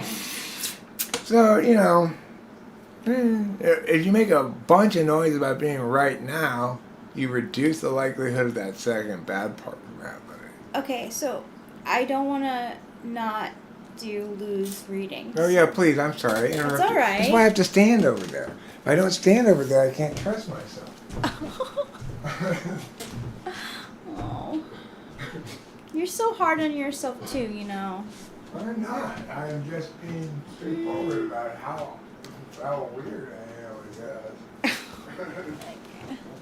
guess. You're talking to the... Sometimes I hate myself, sometimes I love myself like everybody else. That is the human experience. So, the first card for Lou is the Sun. Happiness, joy, being childlike, luck. It's a nice card to start off the reading. Next card for Lou is the Ace of Pentacles. So you got some new ideas maybe for money making.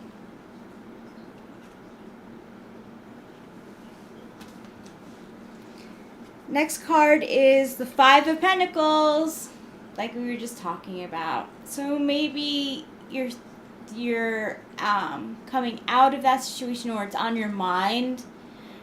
Maybe money is on your mind. Oh, and the last card is of the set is Nine of Cups, the wish card, dinner with Jesus. It's a good card. It's like your wish is coming true. You're sitting happy with your luck, and your indicating card, which is what is closest to you, is the Nine of Rods. So you've been through some stuff. It hasn't all been Nine of Cups. It's been Nine of Rods too. Like you've had like that creative energy, and you just have to stand up just a little bit more. But that little bit more is so painful sometimes. So yeah, I think that's a pretty good reading. You know, and the having a major icona, the sun, is a big deal. So that's your reading. Is there anyone else who would like? I have a reading for everybody. Oh, Everybody reading. in the Okay, universe. okay. It goes like this. Stop telling me to stream. It never gets me to stream, and it always makes me feel bad.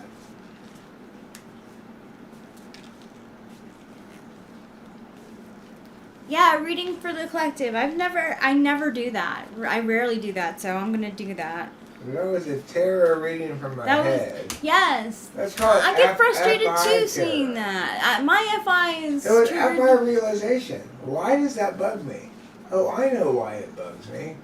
Because it never gets me to stream, and it always makes me feel bad. It's very straightforward, right? But it took me a long time till just right this second to realize that's why it bugs me. It's so clear when you see it, but it's so confusing when you don't. It's polar. That's the nature of things in the world too. They're clear when you see them, and they're confusing when you don't. All right, collective reading. Sorry to interrupt you. No, you're fine. You're fine. I just go outside and pee. No, you You do. don't have to be cast. I'm not casting you out. I can't help myself, woman. I am just too much of a talker. So you need some space to do your thing without me interrupting you, and that's totally We okay can- and to be expected. The thing is, though, that you can do it at the same time. I I mean, know I could, but that's asking too much of me, apparently. So I'm gonna go out here and pee. oh. Okay, so collective reading. So this goes for everyone.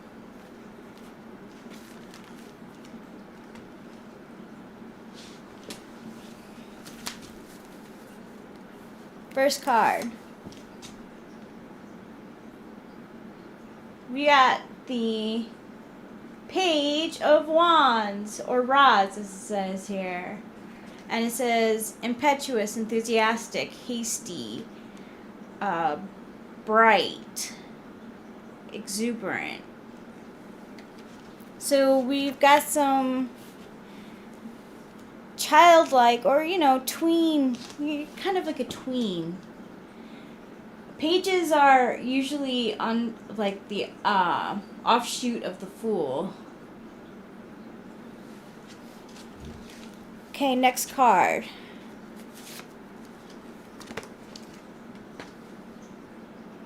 King of Cups. We're feeling sublime. We're the healer, generous, calm, moody. Cups can be moody sometimes. You're getting in your feels. We're also the Knight of Rods. Athlete, cocky, charming, passionate, dynamo. So you're feeling like showing off. Like, woo, look at me. Look at my horse. Do I look regal? I'm a knight, and I'm not a king, but like, look at what I can do. This is like a good reading, guys. Oh, I knew something was gonna... 5 of Cups. Crying over spilt milk. So, there's these 2 cups in the background, which equal like partnership and love, but we're focused on the 3 that are spilt over. Yeah, it's like crying over spilled milk. Like, you had like expectations of something of something with feelings. Maybe an investment that you made, but it's cupped, so it's your heart centered. And then 1, 2, 3, 4. The last card is the Knight of Swords. This is the most stern out of all of them.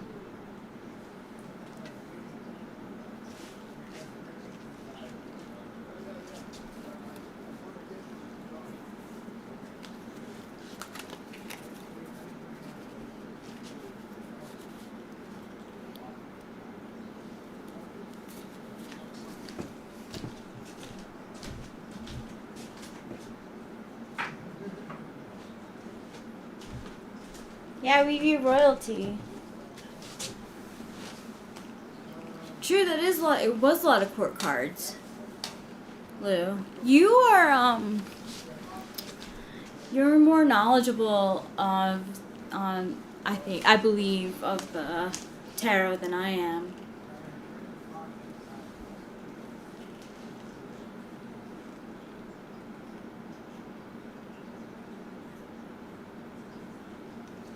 I think Eric and his dad are talking right now. I do watch Stranger Things. I like Stranger Things, Carrot. I think it's a good show. I heard someone told me that it's based on real life events, but I don't know if that's true. Carrot, you seem to be interested in entertainment. I am as well. Is that true? Would you say that you're interested in like entertainment? I have seen some of the new season, Carrot, not all.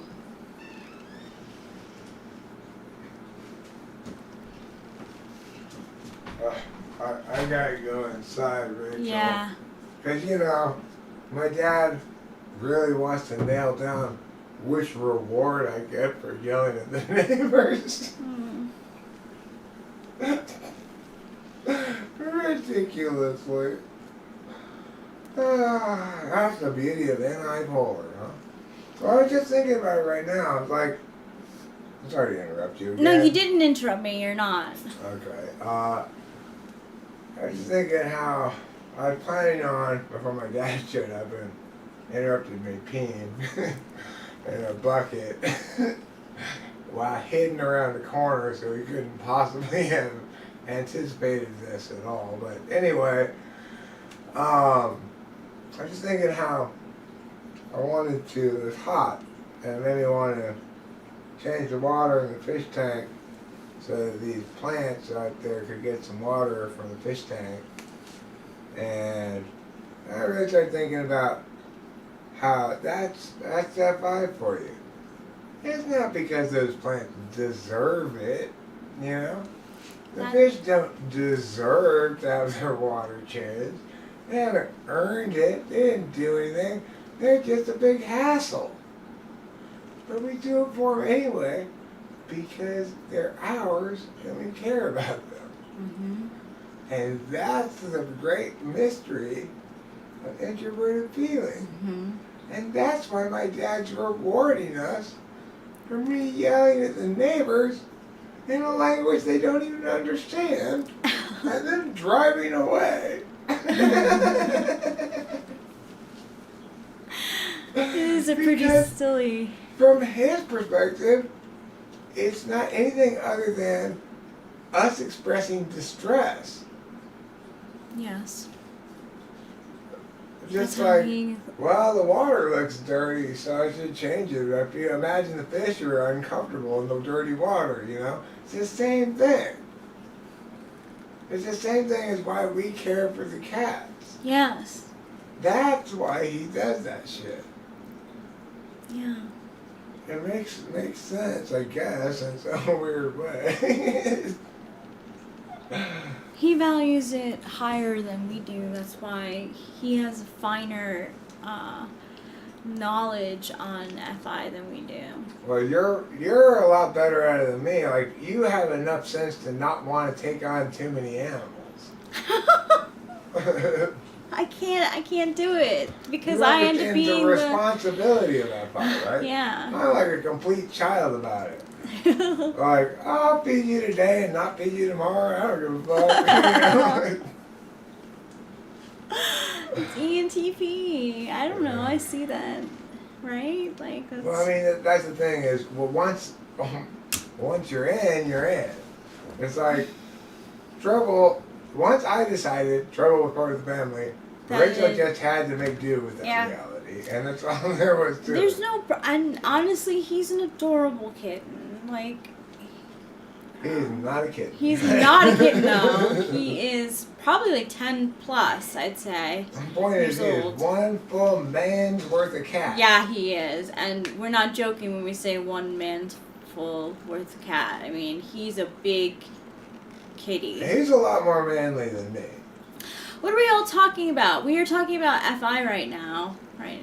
Yeah, well, we're talking about Trouble at the moment. Yeah, Trouble at the moment. Trouble's so bold a man that he even pushes an extrovert like me into the back shadows of things. I consider myself pretty alpha male, but not in the presence of Trouble. When Trouble's in the room, you know who the man in the room is. Mm-hmm. It's Trouble, and that's all there is to it. And the rest of us little girls need to just put on our skirts and be okay with it. I'm very much a little girl around him. Yeah, me too. I mean, it's like he's calling the shots. If he wants you to pet him, you pet him. If he wants you to stop abruptly for no reason, you stop abruptly for no reason. Yep. You know? Yeah. Or else he will use violence. Yes. He's very different from Pee-Pee. They're conflict types. Well, I can't help but love him so much. And like if the compromise was, and he seems to get it too, that my ENTP nature wanted to somehow accommodate him sleeping inside the house with me and Rachel and Capillo, and Rachel just drew the line there. And you know what? As soon as I had accepted that, okay, I'm gonna have to compromise here, the cat did. It's true. And he stopped meowing Yeah, the door. he's like, he's happy with being in here. It's such an ENFJ, but such a big dick ENFJ. Yeah. You know, he is swinging one. Yeah. He's big dick energy. Yeah, for sure. Regardless of the actual size of it, it's irrelevant, but he is swinging a serious horsecock metaphysically regardless. Yes.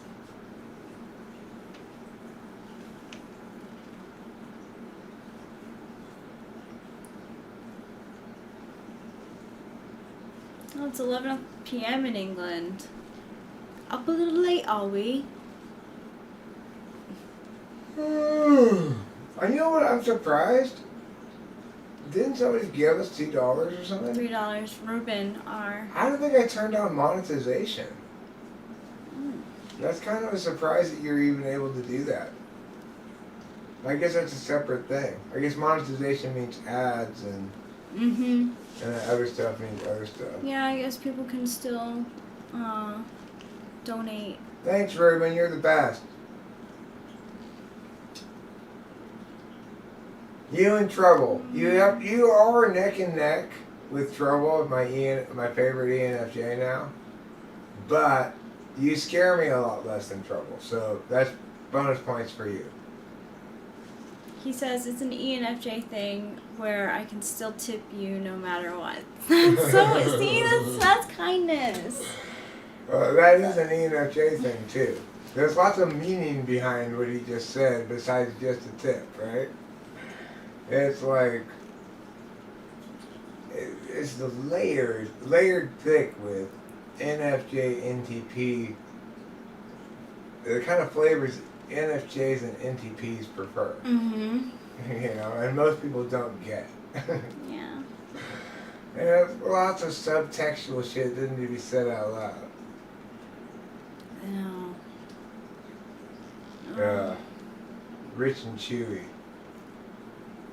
You don't say much. It makes you think for a while. It does. That's You can't live only on one bite desserts. But there's definitely a category of desserts, one bite, which you don't want any more dessert after that. It's that rich and complete and full, you know? You just don't want any more dessert. It's completely satisfied, your urge for dessert. And it's something magical about that. But because I'm ENFJ's benefactor type, I always want to say, yeah, but you can't live on dessert alone.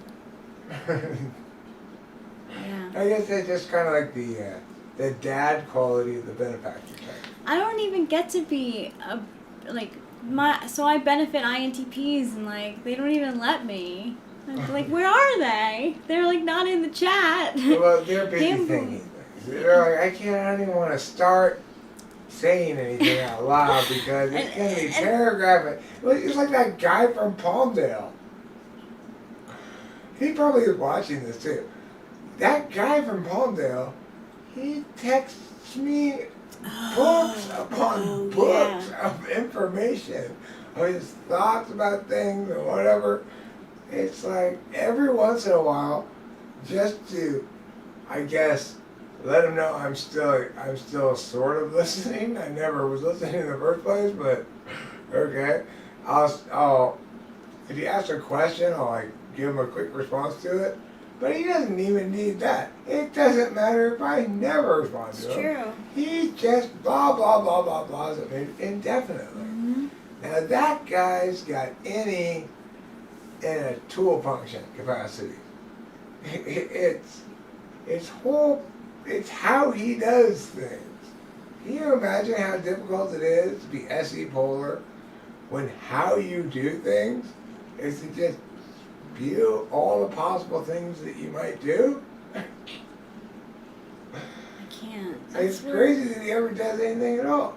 The amount of information he spewed at me about praying mantises and the variety of states that they have when they molt and how the disfigured ones look when they molt.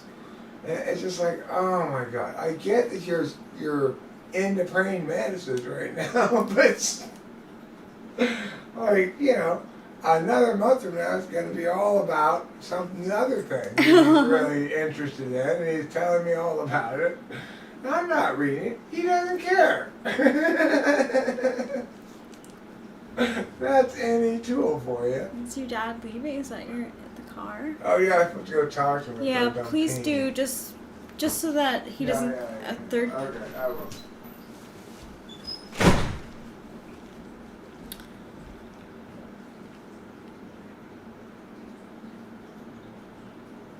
You just ate 20, Jonathan Basanti.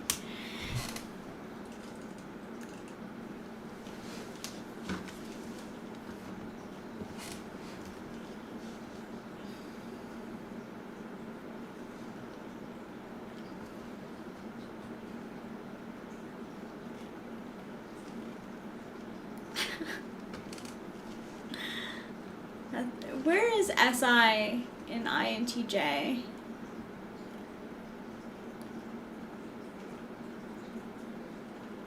I actually took a screenshot of it's 8th. Oh, that's right, 8th. It's this the same as an INFJ. So yeah, that makes a lot of sense.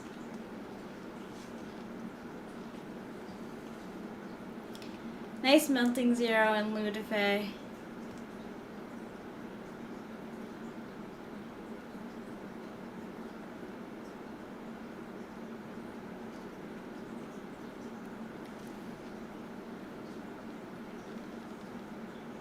Now, do you have times where you undereat? Because I find that having a slot SI, I undereat at points too. Like right now, I'm undereating. I made soup for Eric. I didn't make soup for myself.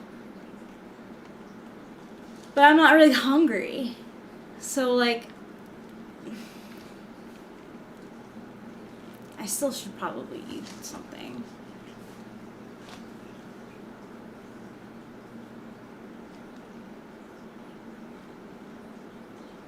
There's some. Yeah, it is extremes. Karma's Pim.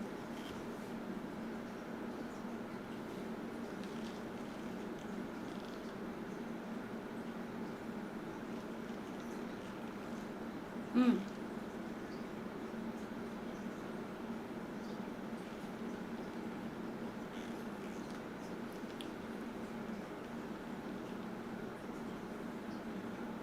Okay, so Lou says, oh yeah, I can never quite nail it. Mostly not enough. Sometimes too much of the wrong thing. Yeah, I can relate to that. But Jonathan Pisanti says, almost never. I'm pretty solid when it comes to making sure I eat, but will delay eating intentionally.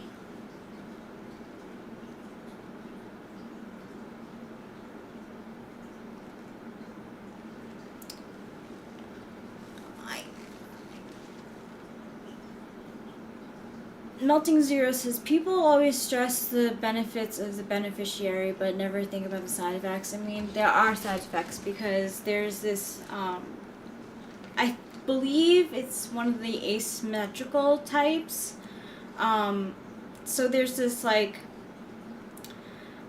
you can hear what I'm saying.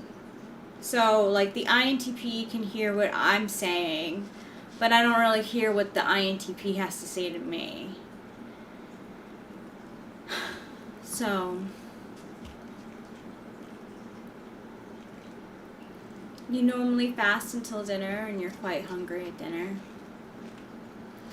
Well, there's got to be some sort of truth to that for most people, I would think, right? So even if you eat breakfast, lunch, and dinner, you have lunch, but you're not snacking, or, presumably you're not snacking until dinner. If you eat the basic times to eat. Does anyone have a favorite time? Like, what's your favorite meal time? Breakfast, lunch, or dinner? You could also include dinner and brunch with that. I'll allow it. I like lunch. Personally, I'm a lunch person.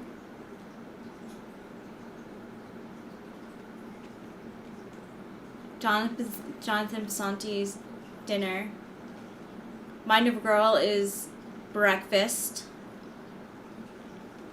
Brunch.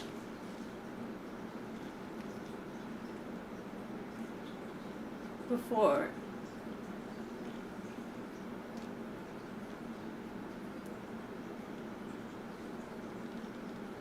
Kara says lunch is great. Sandwiches and soup.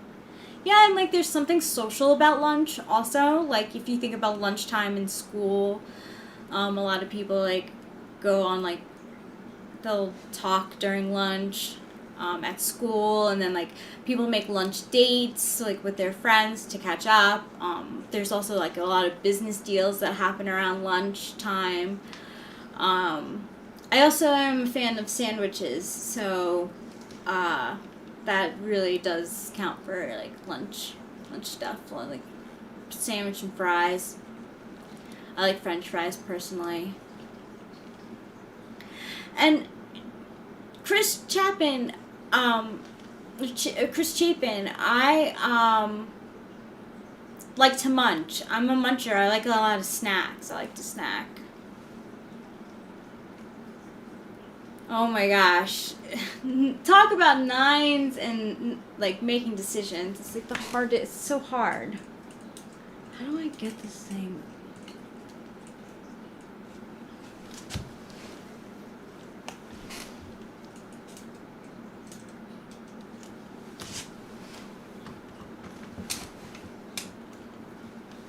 You love soup? Karma's Pimp? There's a lot of people who love soup. I'm not, see, like, I used to love going to Panera for, like, the soup and the bread bowls, because, like, I'd like to get to the mushy part of the bread bowl. But, like, my soup, like, I like, cheese and broccoli. or what do they call it, like loaded potato with a lot of like cheese in it. I like heartier kind of soups.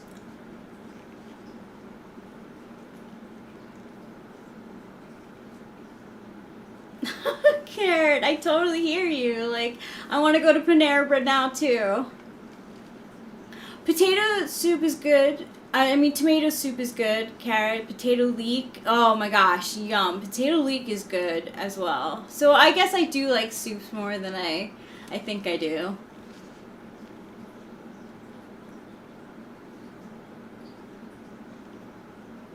Yes, it does, Lou. If you like dessert, that counts in my book. I forgot because I hardly ever get dessert.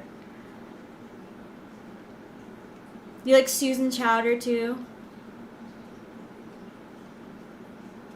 Karma's Pimp, loaded potato is great. Cheese and broccoli, yep.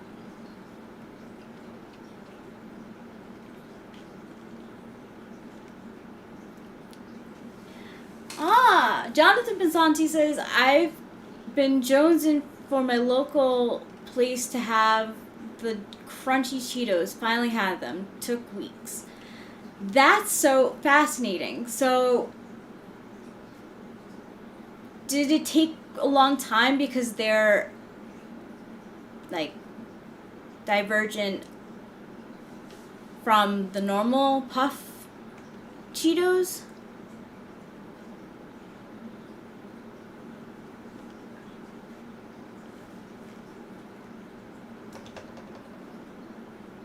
Melting Zero says, there are always these moments when I exactly know what to eat because my stomach is so soup set.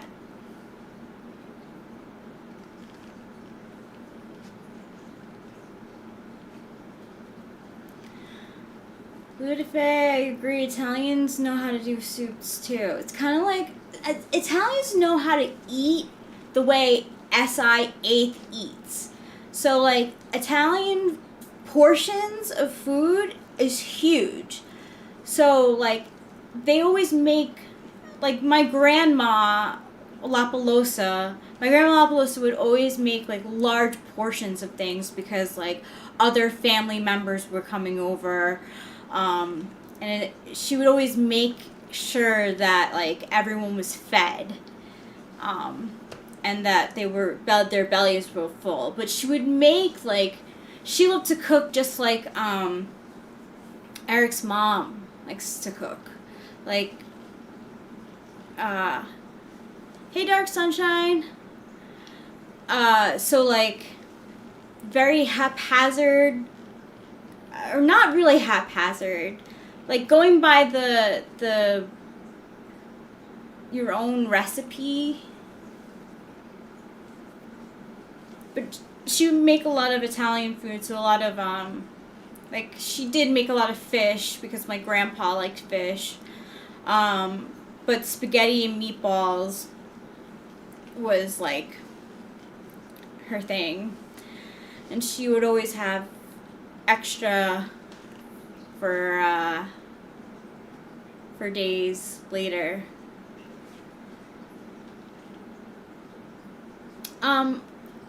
I hope you guys, this is like kind of gaff, but if you could just send good vibes to Eric right now, because I'm not sure how the conversation is going.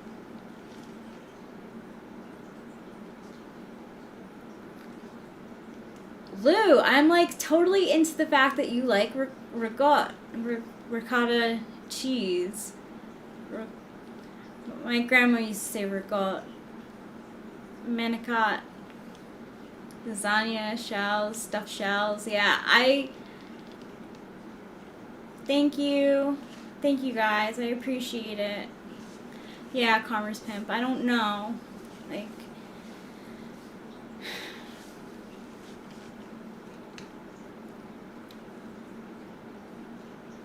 you know, I'm not a huge ricotta cheese fan either. I don't know why, because it's like doesn't have a taste really, but I like mozzarella a lot. Mozzarella cheese I like a lot. His dad, he's talking to his dad who talked to the neighbor, I believe. So it's like,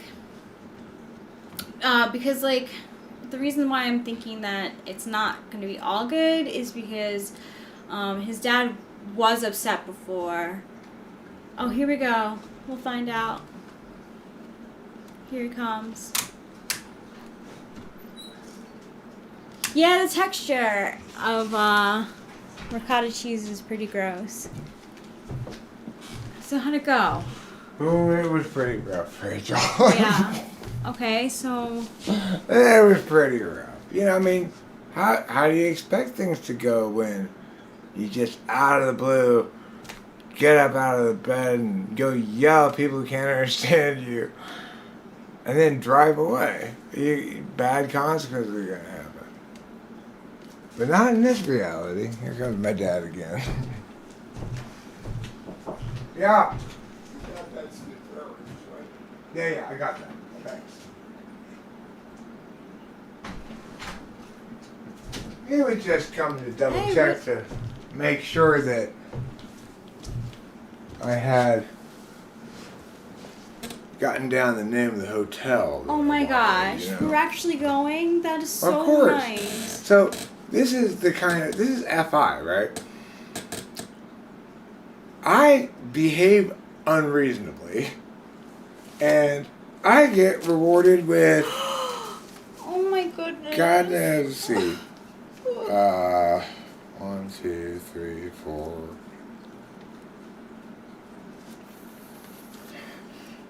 5, 6, 7 plus $2,500. $3,200. You're so generous. With the instructions that this is a big stipulation though. Okay. We have to leave on a trip on Monday or else prices go up. Okay. Fine. There's a big stipulation, right? We're gonna leave on Monday. Because if you wait till July, prices skyrocket. It's true.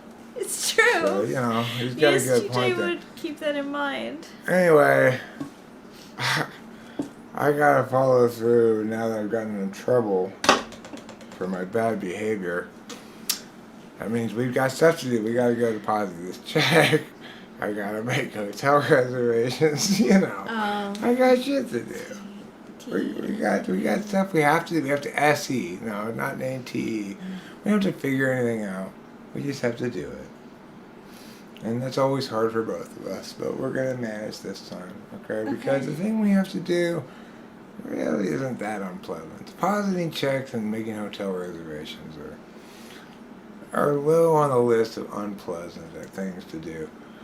Meanwhile, can we just say thank you to all the Mexicans out there for doing real work? Yeah. For real. And can we just say thank you to F.I. Polar for all of this, still not having changed the fish water, and smiling his way to the bank. That's what I call fucking fantastic.